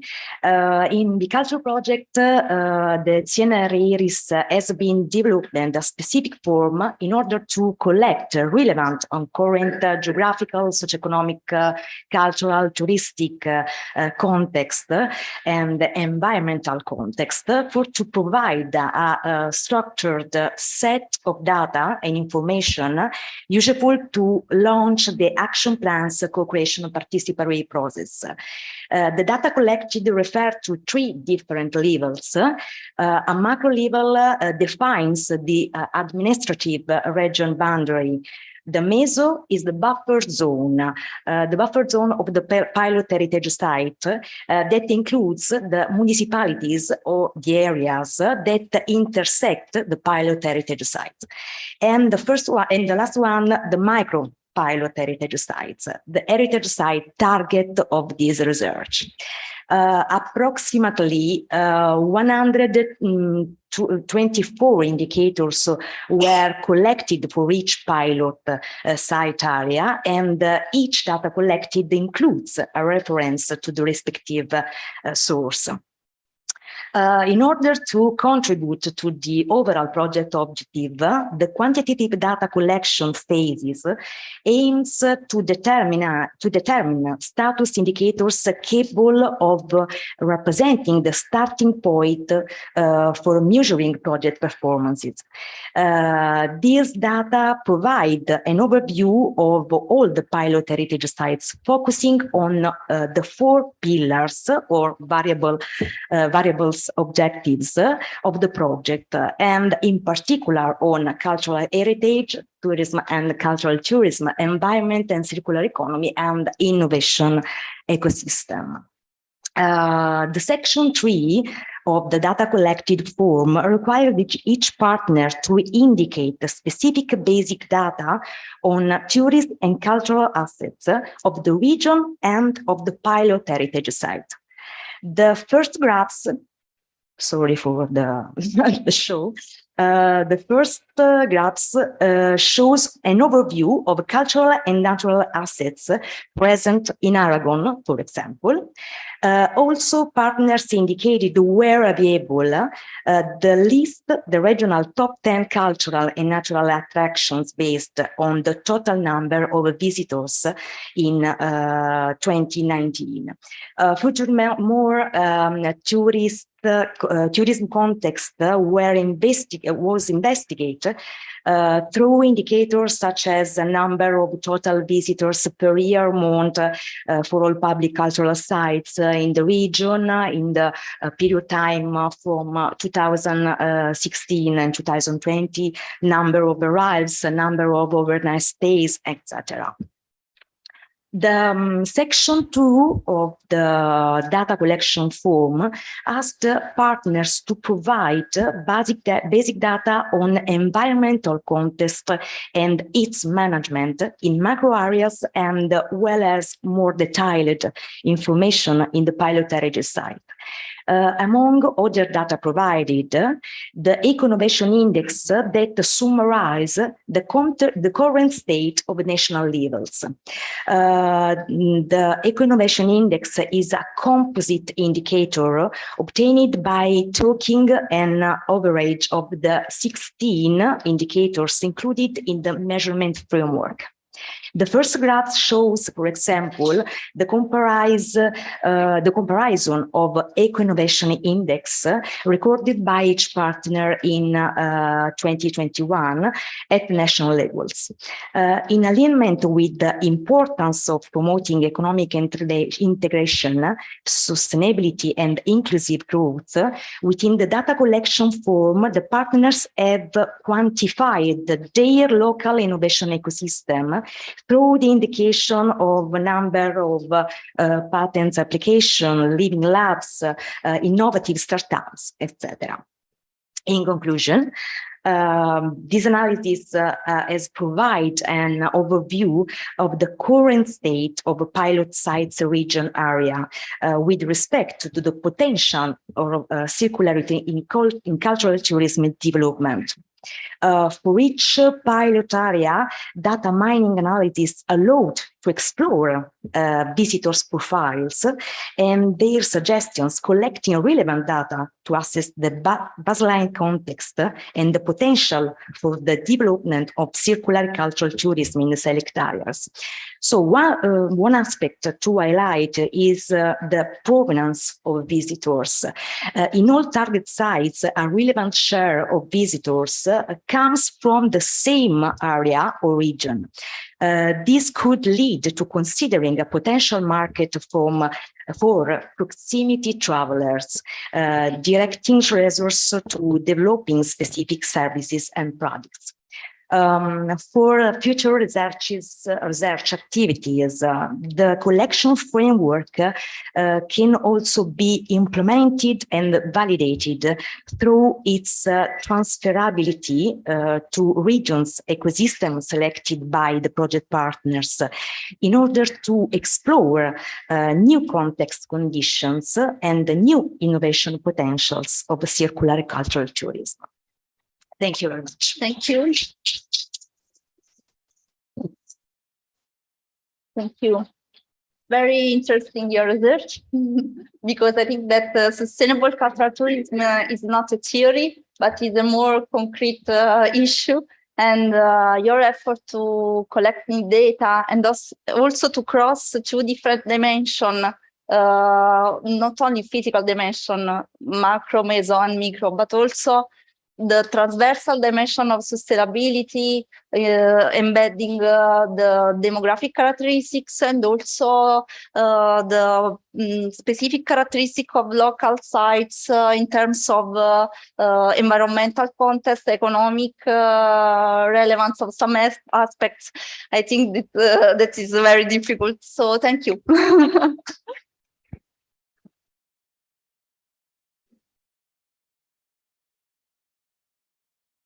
The next presentation is of Francesca Nocca, researcher at University of Naples Federico II, and is about the circular economy and cultural heritage conservation, a proposal for integrating levels evaluation tool. The floor is yours. Thank you and good afternoon to everyone. And this study is to be placed in a general debate that is becoming more and more significant in this period of COVID-19 emergency about the necessity of next one, please. More humanistic and ecological paradigm to meet the challenges of our time. And in particular, this study is about the key role of cities in sustainable development. And in this perspective, the circular city model is proposed with a particular focus on cultural heritage as a sacrifier. So that is as a factor that can be able to trigger circular processes. In particular, this study is focused on evaluation framework to assess the multidimensional impact of cultural heritage functional reuse in the circular economy perspective. I will go very fast in this discussion because of the time, but it requires more time. So the aim of this presentation is about a proposal of a general framework to assess cultural heritage reuse project in the perspective of the circular economy. Next one, please. So cultural heritage can be proposed as an entrance point for implementing a circular cities model. Studying a lot of circular city in Europe and all over the world, there are different entrance points to implement this model of cities. But there is also cultural heritage that can be represent an important entrance point for triggering and for implementing this urban model. In particular, cultural heritage can be present as an entrance point for circular cities, representing a sacrifier that is, as I said above, a factor able to encourage circular processes, because circular cultural heritage and circular economy are interconnected, because both of them is able to prolong the use values of resources, and also the cultural heritage reuse is able to produce impacts on the context that in turn become also input for cultural heritage. In particular, this study is focused on the necessity of moving from theory to practice, and because to date there is no officially recognized tool for evaluating cultural heritage from the circular economy perspective. In particular, the existing tools for this kind of evaluation are more sectoral and focused on individual dimension. And there are no recognized tools that include altogether the dimension that is environmental, economic, and socio-cultural dimension. So this study aims to fit in this gap. And the starting point is for the proposed evaluation framework is these tools proposed by European Commission, that is the levels tools, which is the only one currently officially recognized for evaluating project in the circular economy perspective. And as its name suggests, this tool works by levels that correspond to an increase in accuracy and reliability of the evaluation. And these tools aims to assess the sustainability of building during the whole life cycle of the building. Next one, please. As you know, it is structured by 3 thematic areas, 6 macro objectives, and about 15 indicators that broadly cover the environmental dimension of impacts and partially also refer to a few aspects related to health and the economy through the building life cycle. However, these tools refer to new building, both residential and non-residential building, and therefore would not be fully appropriate to evaluate also cultural heritage that represent a particular built heritage, but it is all characterized, as you know, by a lot of different number of values and attributes. So it can represent a starting point, but need to be integrated and modified to be appropriate for evaluating also cultural heritage. So the proposed evaluation framework,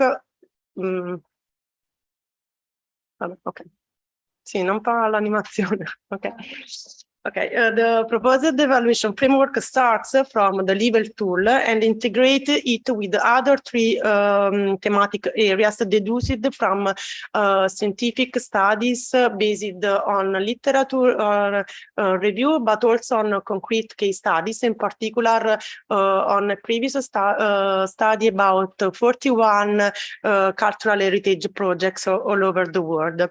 The proposed evaluation framework, cultural heritage levels framework, starts from levels, considering these 3 thematic areas, integrating the second one with also well-being and not only health. And also consider these 3 thematic areas about social value, intrinsic value, and the state of conservation that are 3 significant thematic areas related to cultural heritage that is different from the residential and non-residential common built heritage. Okay, next one. From three thematic areas, it became characterized by 6 thematic areas. And for next one, please. And for each one, macro objectives are included. Some of them are deducted from levels tools because also cultural heritage is able to contribute to the macro objectives identified by levels tool by European Commission, but also other macro objectives are deduced related to social value, intrinsic value, and state of conservation. And then starting from studies related to the above mentioned case studies and also other scientific studies, indicators for each thematic areas are identified. Some of them are the same of the level tools, and some of them are new because they are referred to the particular asset that is the cultural heritage. Next one, please. Next one, okay. So there are some indicators from the European Commission, some indicators from other studies, and they are referred to different scales, micro, macro, and meso scales, and they are referred also to social values, that is the positive impacts of cultural heritage reuse on social capital, generating and regenerating the synergies and relationships. Next one, please. And also about the intrinsic value as a cultural heritage as an integral part of a community and an expression of its culture and identity. And also, next one, please, about the state of conservation of heritage, which above all allows us to use it, and that represents also an important thematic areas, and also some indicators about this topic are identified. They integrate the levels tools also for the first three thematic areas related more in depth the environmental and economic financial dimension. So in conclusion, decision-making processes for cultural heritage functional reuse based only on financial aspects would be a narrow assessment. So it needs to be integrated with other dimensions related to economic, but also environmental, social and cultural dimension. And also quantitative and qualitative data are necessary. In fact, in the proposed evaluation framework, there are both quantitative but also qualitative data referred to the perception and of the community, because cultural heritage project is for the community. And so also this methodological proposal aims to eco-evaluation process. The addresses of this evaluation framework are several, and there are, for example, construction companies, but also institutions, but also owners of property, but also the community. So it needs to be understandable and accessible not only to experts, but also to the community and the common knowledge, at least in part. So a common and officially recognized language is absolutely necessary, and to this aim, guidelines for the use of this kind of evaluation framework is therefore necessary, and also staff training so that the different subjects involved can acquire the right skill and the knowledge, but also awareness for using the proposed evaluation framework is necessary. Moreover, it is necessary to consider the cultural heritage is not only consisting in this heritage, but also in natural assets, so also with the CLIC project arise. And so this proposed framework need to be implemented and integrated with other aspects related, for example, to natural assets characterized by cultural values. Next one, please.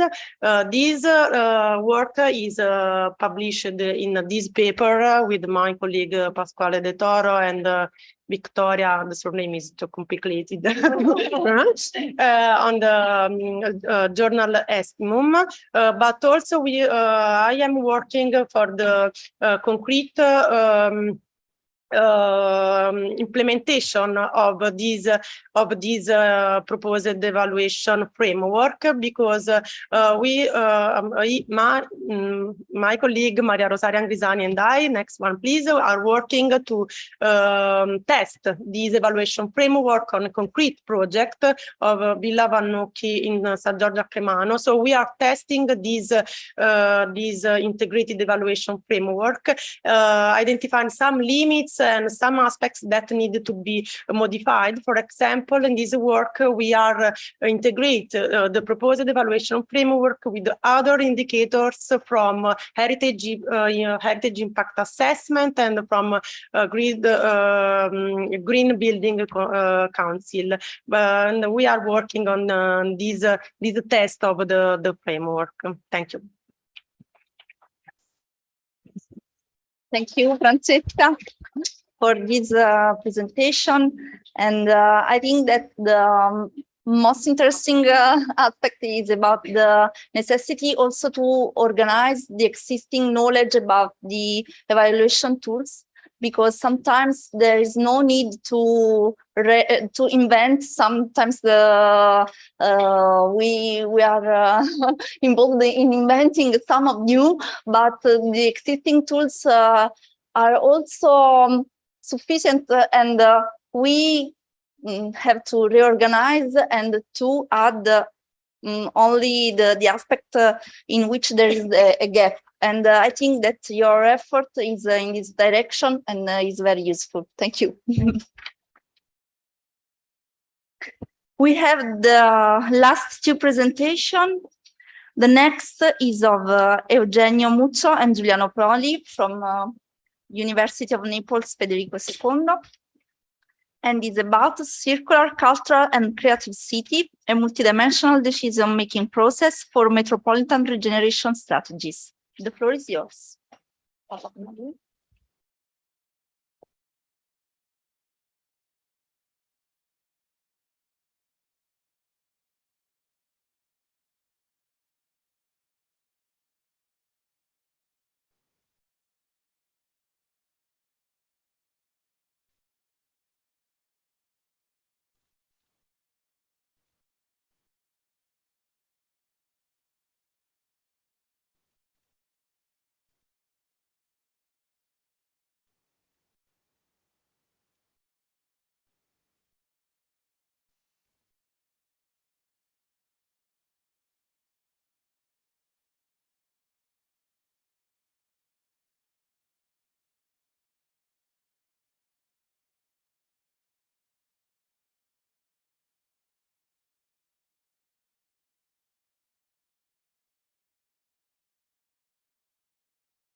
we collaborated in this project coordinated by Professor Fusco Girard. Next slide. So the case study, as I said, is the metropolitan city of Naples, which has let's say interesting dimension data, because it's the last metropolitan city according to the area, so to the surface, but at the same time it has the highest population number density, sorry, and is the third one for the inhabitants.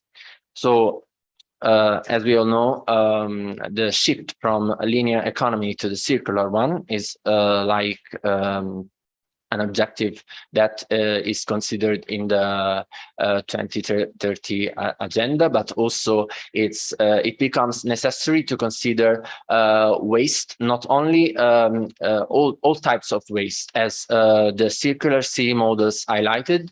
And so the challenge of this work was to consider the cultural waste as a resource in order to support systems that are able to regenerate themselves.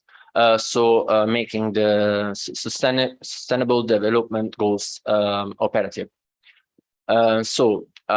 We started from to assess the cultural potential. We started from the Cultural and Creative City Monitors developed by JRC. This is an interesting tool to help policymakers to assess the potential of culture, but also to highlight the importance of culture through three dimensions, which are cultural vibrancy, creative economy, and enabling environment. And so we started from this framework, and we let's say adapted to the specificities of the metropolitan city of Naples. So the data gathering started from the matching and comparison between the three sets of indicators: the circular cities, cultural and creative cities, and the Naples metropolitan city. And then we get to the proposed framework, which considered 3 domains and 7 dimensions borrowed by the JRC monitor. And so this database was specialized in a GIS environment. The data were normalized, which means they were all reported on a scale from 1 to 100, and then in this way we were able to obtain the maps. So this is the indicators tree. As I said, there are the 3 dimensions, but also the 3 domains, the 7 dimensions, and the core set of 26 indicators, which are considered for all the 92 municipalities of Naples. And there are different kind of indicators. They express resilience, but also vulnerability in some cases. Let's go on. Okay, so as I said, in a GIS environment, we were able to obtain 26 indicator maps, 7-dimension maps, 3 domains maps, and the final maps of C4 index. Yeah, we can go on. At the same time, it was necessary to calculate the weights for every indicator, every dimension, and every domain. So we did that with the budget allocation method, the same method used for the JRC monitor, and so. At the same time, also through this spatial multi-criteria method called weighted linear combination, it was possible to obtain this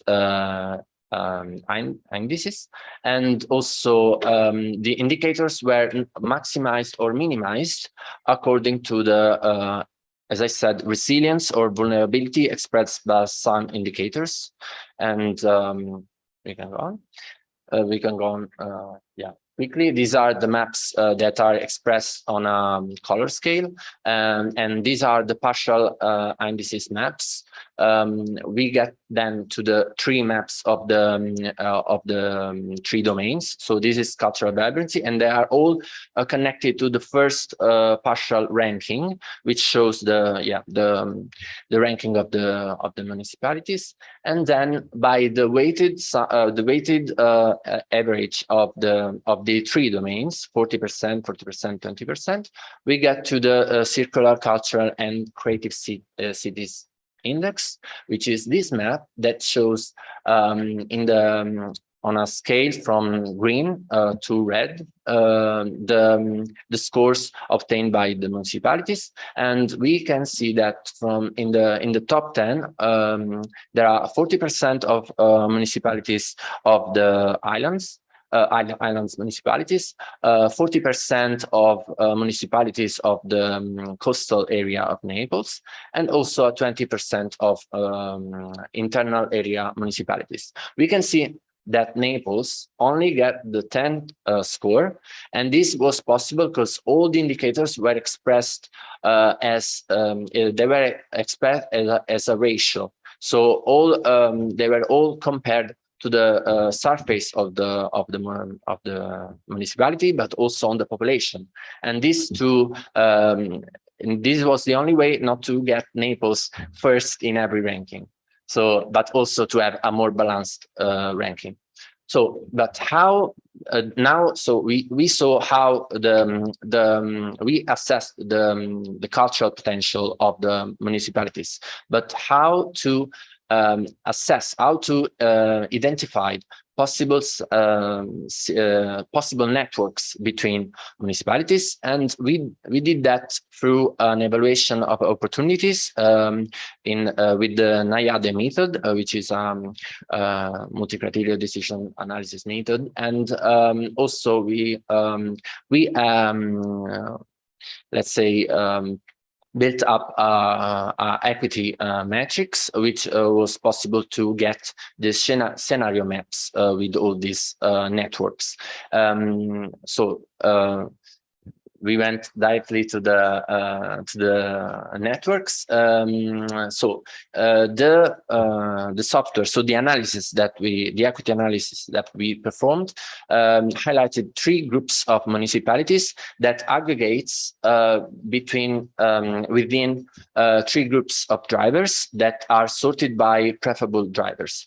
We can see that the drivers that highlight education was the first one in two coalitions, and also it was in three coalitions, and it was so we can say that this is this shows the priority of this driver for every municipality of the coalition. And also in every coalition it was also possible with the scores obtained from the equity analysis to establish a hierarchy of municipalities with leader municipalities, link municipalities, and also dependent municipalities, which are the ones that needs to be pushed up. We can, so this is the same coalitions, but displayed on a map. And so basically, that's the results, that's the output of this work. But also, we can go on. We, as a follow-up of this research, we also consider to expand the knowledge and to consider to expand the knowledge, but also to use not only a multidimensional approach, but also a multi-scalar approach. So to shift from the 92 municipalities to the municipality of Naples. And so for Naples, we considered a cultural ecosystem services approach, which was very interesting, not to implement the qualitative analysis with the quantitative analysis made on the wider scale.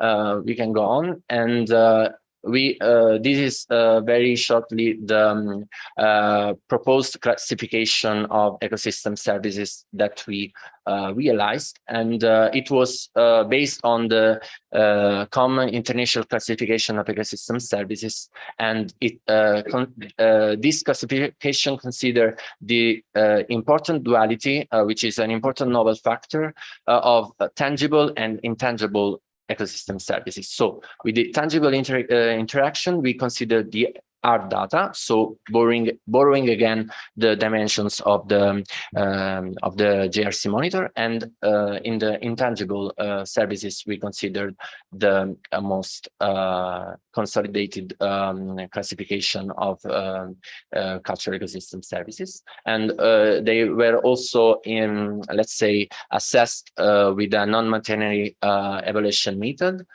which considered the revealed and stated preference. And in the end, we add these two maps, which shows the cultural enabling areas of the city of Naples, so the density of cultural ecosystem services, both on a tangible and intangible, let's say, scale. So coming to the conclusions, so this approach made it possible to highlight the cultural specificities of the metropolitan city of Naples with a multidimensional, but as we see, also with a multi-scalar approach. It was possible to evaluate territorial opportunities with multi-criteria methods, which is very relevant for this research. But also, so the results, let's say that they show the priority factors of cultural development for the metropolitan city of Naples, but also the networks between municipalities and the cultural services concentration. The benefits of this approach are to communicate in an effective way the complexities of a territory through GIS, in a GIS environment, and also to foster new approaches, to identify new approaches that foster the cultural regeneration of heritage. And also the future application can consider to test the replicability of the method in other metropolitan contexts, but also to building a common base of comparison between other metropolitan cities. Thank you. Thank you very much. So many suggestions. These are 3 research in one. Just 2 aspects that I appreciate very much. The first is about the spatial representation, because I think that it's very important to return also a visual consistency of the data collected. And I think that this tool is a best support also to identify the weights of the data considering, and also your effort to identify potential links with the municipality network, because I think that we have to consider that our researchers are not concluded in itself, and our most support and realization as researchers, I think that is when our work is useful to support local administration. Yeah. Yes. Thank you very much. Thank you. Just an observation. We are out of time. Sorry for this presentation, very long. But the main effort we made with this work, Genio and me, is deal with try to study culture as a not observable variable that is a very complex things that the researcher dealt with. So we try to model this not observable variable Naples with indicators. The indicators work as proxy to estimate and assess these dynamics and this phenomenon. And also the main effort was also addressed to produce a multidimensional index to rank the municipality of Naples. And another follow-up we are going to study and deeply understand is related to what happened when we scaling down the information, and also try to produce an index for neighborhood of Naples in order to estimate which is the most important district, cultural district, and which is the most vibrant district in this term. So the scaling up, the scaling down in this information is another challenge we are dealt with next. Thank you. Okay, thank you.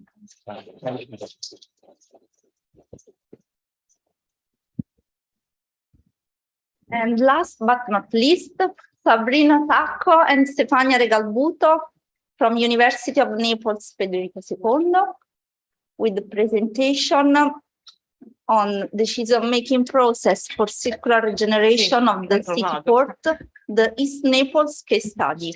The floor is yours. Okay. Good afternoon, and thank you for the invitation. I'm Sabrina Sacco, and I'm a PhD student in artificial intelligence at University of Naples Federico II, and she's my colleague. She's attending at postdoc at University Ca' Foscari of Venice. Our research, decision-making process for circular regeneration of a city port, starts from the definition of the theoretical framework that details the concepts that have moved our research in the context of the circular economy applied to the case study of the city port. That is a context particularly complex because in this context there are different interests of various stakeholders that coexist and co-lead. This framework allows us to define a methodological approach applied to the case study that is in this research organized into different methodological implementation that were compared with each other.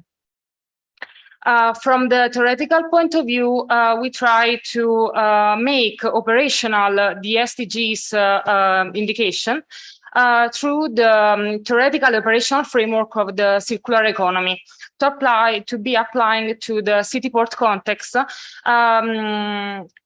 to go toward a regeneration transition of this particular context.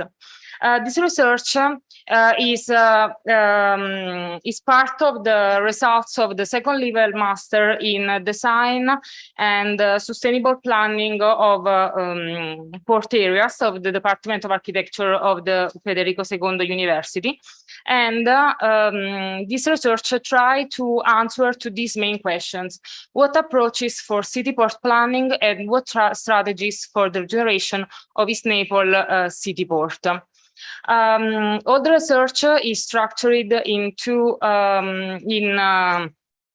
in these three main phases that are the structuring of the problem, the definition of different alternatives, and the evaluation of these alternatives. And this decision-making, methodological pathway is applied to these two different proposals as decision-making process. And my colleague starts with the first implementation. Yes, the proposed methodology has been tested on East Naples City Port within the context of Master in Sustainable Planning and Design. The aim is to define a strategy for a regenerative strategy for East Naples City Port. The objective is to combine the different strategies, is to combine commercial port development with social and environmental issues. Why there's this? Thank you. Why there's this kind of problem? Because due to the new development and consumption model neglected areas erode, raising the question of their regeneration. So if you can go on, please. Thank you. These are some pictures of the area. And but let's go on to the first implementation, first proposal of the methodological approach implementation. And the objective was to internalize the SDGs. For this purpose, in structuring the problem, a selection of SDGs has been used to define criteria at first and sustainability indicators in a second time, and a strictly relation between circular economy indicators and sustainability. Sorry for the sound. Okay. Thank you. A strict correlation between SDGs and circular economy indicators has been recognized in scientific literature. Moreover, European countries deemed that European countries can reach sustainable development goals fostering circular initiatives.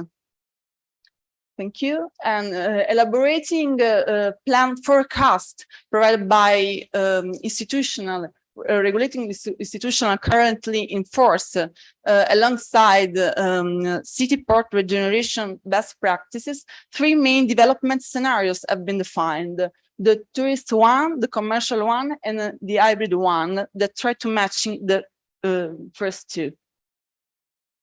And these three scenarios have been proposed to local stakeholders in two main steps, alongside the methodological approach, alongside the first proposal of the methodological approach. And more in depth, during this first step, we have implemented the role-play game that has to be understood within a bottom-up approach, within which local community has been involved. More specifically, persons that have been involved, to them has been asked to interpret a role, to pretend to be a main institution, one of the main institutional stakeholder, in order to fostering critical thinking and to involve them in the planning, in a co-decision planning. And as a result, two alternatives, the tourist and the hybrid one, turns out to be the preferable one. Maybe because people felt the need to improve the services, not only for the commercial port, but also for the urban neighborhoods. Next, please. Thank you. The second step that has to be understood as a top-down methodological step has been implemented through a proximity method within which four scenarios, according to the point of view of the four main institutional stakeholders involved, have been shown, have been simulated. And the net outranking flows diagram shows how much one alternative outranks the other according to their point of view. In this case, we have that the alternative 3 corresponding to the hybrid harbor turns out to be the preferable one again. Okay, this alternative has been developed in the context of master by the master working group. Okay, no, me. For the second proposal, we start with again with the structure of the research problem. Okay, and this phase is characterized by the selection of the SDGs and the definition of a stakeholders map. And by organizing a discussion table with the main stakeholder, was possible to individuate the most suitable SDGs for the case study, and to define the goals and the vision for San Giovanni a Tetuccio district, that is our case study.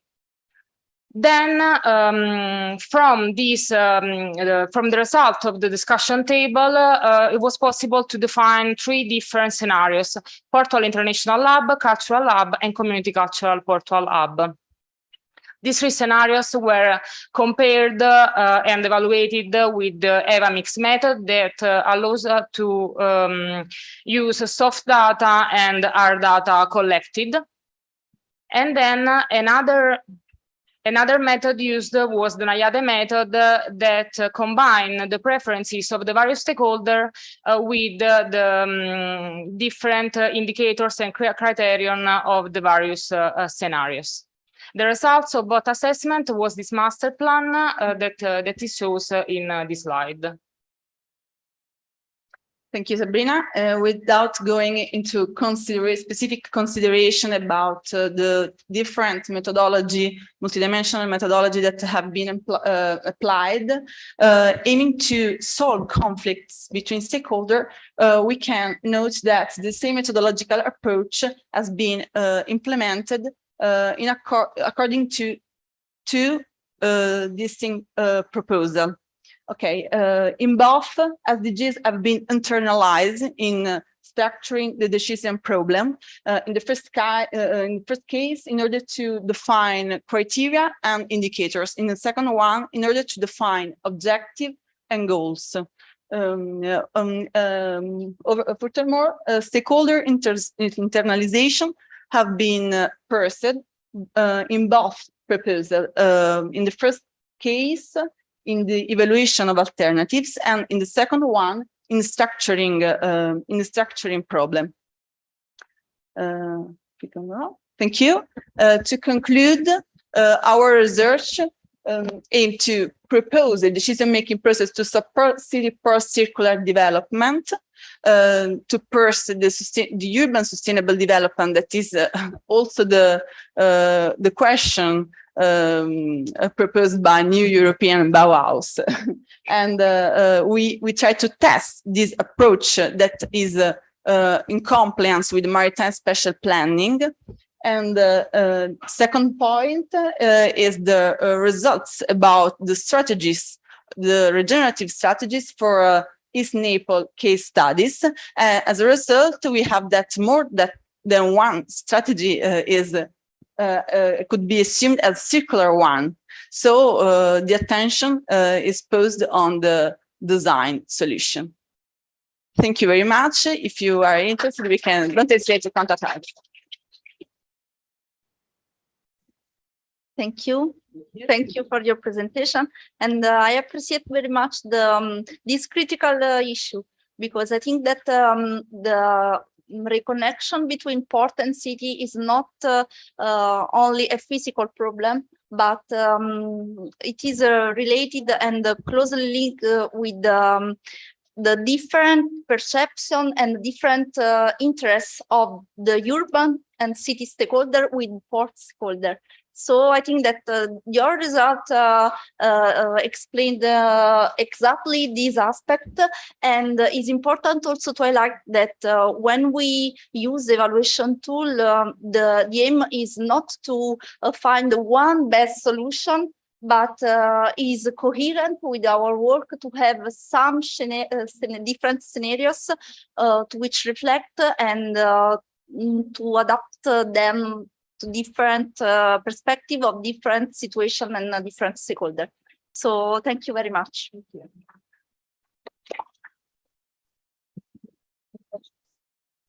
Oh, there is a question. Oh. I think because there are things here in Moscow, and there is a wide set of experts.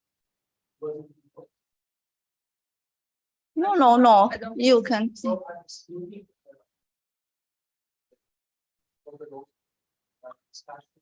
About environmental quality. And I'm not an expert of that, but I know that, for example, Veneranda was very famous once for the drying past time, the traditional way, because the wind obviously was coming back to the bicycle stuff. And he stopped wherever they did, and probably a few more being founded on the house. So the wind did not blow anymore. And yesterday I was going up to the catacomb, and there was a little wind to get on the after that. And my assumption is that the sea will be pushed on part of the sea in summertime in the water, and also the world in winter time. Why not coping with that, starting so the public from the fact that the code is part of the city, or the city, or the world is part of the city, and to penetrate the city in the same principle as in Veneranda. That is, instead of keeping a complete other, let's start from a big so trees, a root of forest, at least a little bit. So if you start from that one, how do you really assess your research? So if an expert, environmental expert says, if I have a forest in front of the heart, in front of the city, in the city, in the axis, how do you start your assessment? Okay, it's a very, thank you for your question. It's very, it's a challenge to answer to you. At first, I think that there are a lot of administrative boundaries that we have to taking into account in order to draw a real proposal, a proposal of this kind. So the first challenge would be to structure a negotiation phase with the institution in force they're located, because their aim are mainly oriented to the commercial development. So first challenge would be the hybridization to plan an hybrid solution on one end. Your proposal could be I think that would be studied more in depth. It's a great suggestion. We can try to face it and to develop it. But I think that a deeper environmental study is necessary to validate this proposal. And if it is, could be a good impact, if it could be reduce bad impact on the city, I think so. And which method? I don't know exactly. It could be focused on the impact that this kind of solution exert on the city at first. We have an environmental issue, but also an institutional issue. So I think that we could use one, at first, a multi-criteria method. Yes, I want just to add that one of our scenarios was about the possibility to create a widespread port. So the possibility to give again to the city is relationship with the sea. So to avoid this concrete part of the actual port. So in this case, we can imagine a scenario in which there is a forest or a park like a boundary between the port and the city, but it depends on environmental, social impacts of these types of project, and also the characteristics of the ports and this governance. Thank you. Okay, and I want to add just a little specification. I think that this aspect is emerging now because climate change is emerging as a main issue for all actors involved in urban planning, not also architect, but also administration and so on. And our research until now had under-evaluated this aspect. And now we have to consider in our indicators also more specific indicators, such as CO2 emission of one material better than another, the life cycle assessment. These are tools more specific also for us, and this is a need. Because we have to reconsider also our approach in a more ecological perspective. So I appreciate very much your suggestion. Thank you. Yes. Yes.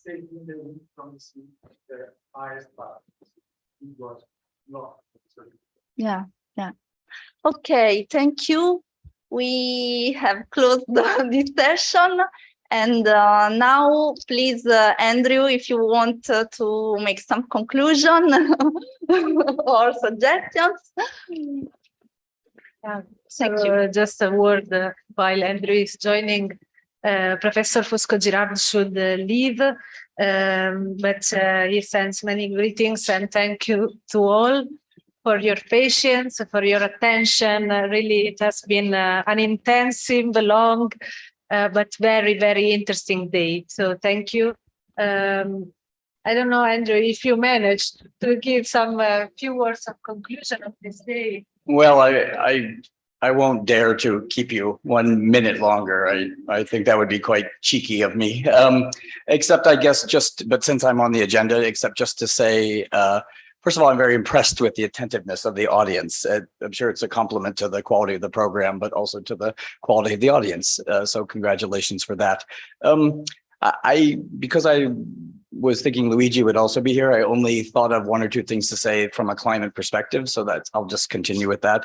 One thing that really struck me about this conference and the presentations, it was the interdisciplinarity. You even have a chemical engineer, Paolo, which I think is important. I'm so exhausted by going to conferences where a bunch of cultural heritage people are talking to each other about the importance of interdisciplinarity. It drives me crazy. So at least a chemical engineer, sociologist, I mean, this was exemplary in that. And I think we see that solving contemporary problems, contemporary approach to heritage requires this to a great extent. Nature, culture, integration. Be good to have a biologist, a forester here. That would have helped. I mean, but you're very far along, I think, compared to many heritage approaches. So I think that that's quite excellent in this group. I have 2 suggestions for things that I would find very interesting as additional dimensions of much of the work I heard about today. And actually one was previewed just 2 minutes ago. So thank you for that. And that is this question of carbon footprint. I don't think I heard any project tell me the carbon footprint of their work. How many metric tons of carbon were avoided by your strategy? Because using local soap and not importing soap avoids some number of metric tons of carbon, and you can know that number. Now, you guys are doing amazing work already, so I don't pick on you, but your example was so good. Your example was so good. But a strategy that emphasizes proximate tourists versus distance tourists, you can calculate the metric tons of carbon that is going to avoid. And for sure, buildings. I mean, there are good calculator tools now that will calculate not only the embodied carbon of rehab, because it has some cost, there's some new materials introduced, but most importantly, the avoided carbon between reactivating an existing building versus the same building program, residential, commercial, in new construction. And that differential is the value, is the climate value, is a climate value of circular reuse of buildings. That number is very powerful. The reuse, putting these uses into this existing building versus building a new building in the peri-urban area for the same use avoided 972 metric tons of carbon. This is a super valuable thing to know, and you can know it about your projects. So I highly recommend to you that. And the very last thing I'll say is I was also very impressed by all the different formulas, the different methodologies for addressing participation. I mean, I think this is not always the case in heritage methodologies, and it's certainly not the case in many other fields. And it really, it's approach and methodology that we need much more of. And thank you for innovating the way you are. And I strongly recommend you to carry that out. I think it implicates some topics that we didn't talk about a ton today, like equity, social justice, and the thing I'm going to end on, which is just transition. So the European Green Deal, it's meant to be extremely transformative, big change. And so it's in the way of mobility, of jobs, of lots of things. And so some forecasting, some horizon scanning of the impact of the Green Deal itself, the impact of transformative change on the regions, on the neighborhoods you're worried about, focused on, would be, I think, quite useful to the effectiveness of the projects, and especially with respect to just transition. So what just transition, it means there's whole economies, whole industries, whole livelihoods that are basically going to be retired, going to be eliminated. I mean, the paradigmatic one you always hear about is coal mining. We won't need coal miners in the future because we're not going to mine coal anymore. But there are many other skills, industries, regions that are going to be dramatically changed by ecological transition, and forecasting that and then taking it into account in your work, I think, is quite useful, both because it will impact the viability, the vibrancy of your regions, but also because cultural heritage is a solution for just transition. In terms of reskilling, in terms of diversification of economies, which are key elements of just transition. And we're good at that in cultural heritage. So I just recommend you also this aspect of kind of horizon scanning for the impact of ecological transition itself, and a focus on equity and just transition. And I leave it at that. And I very much enjoyed being here all day. Thank you.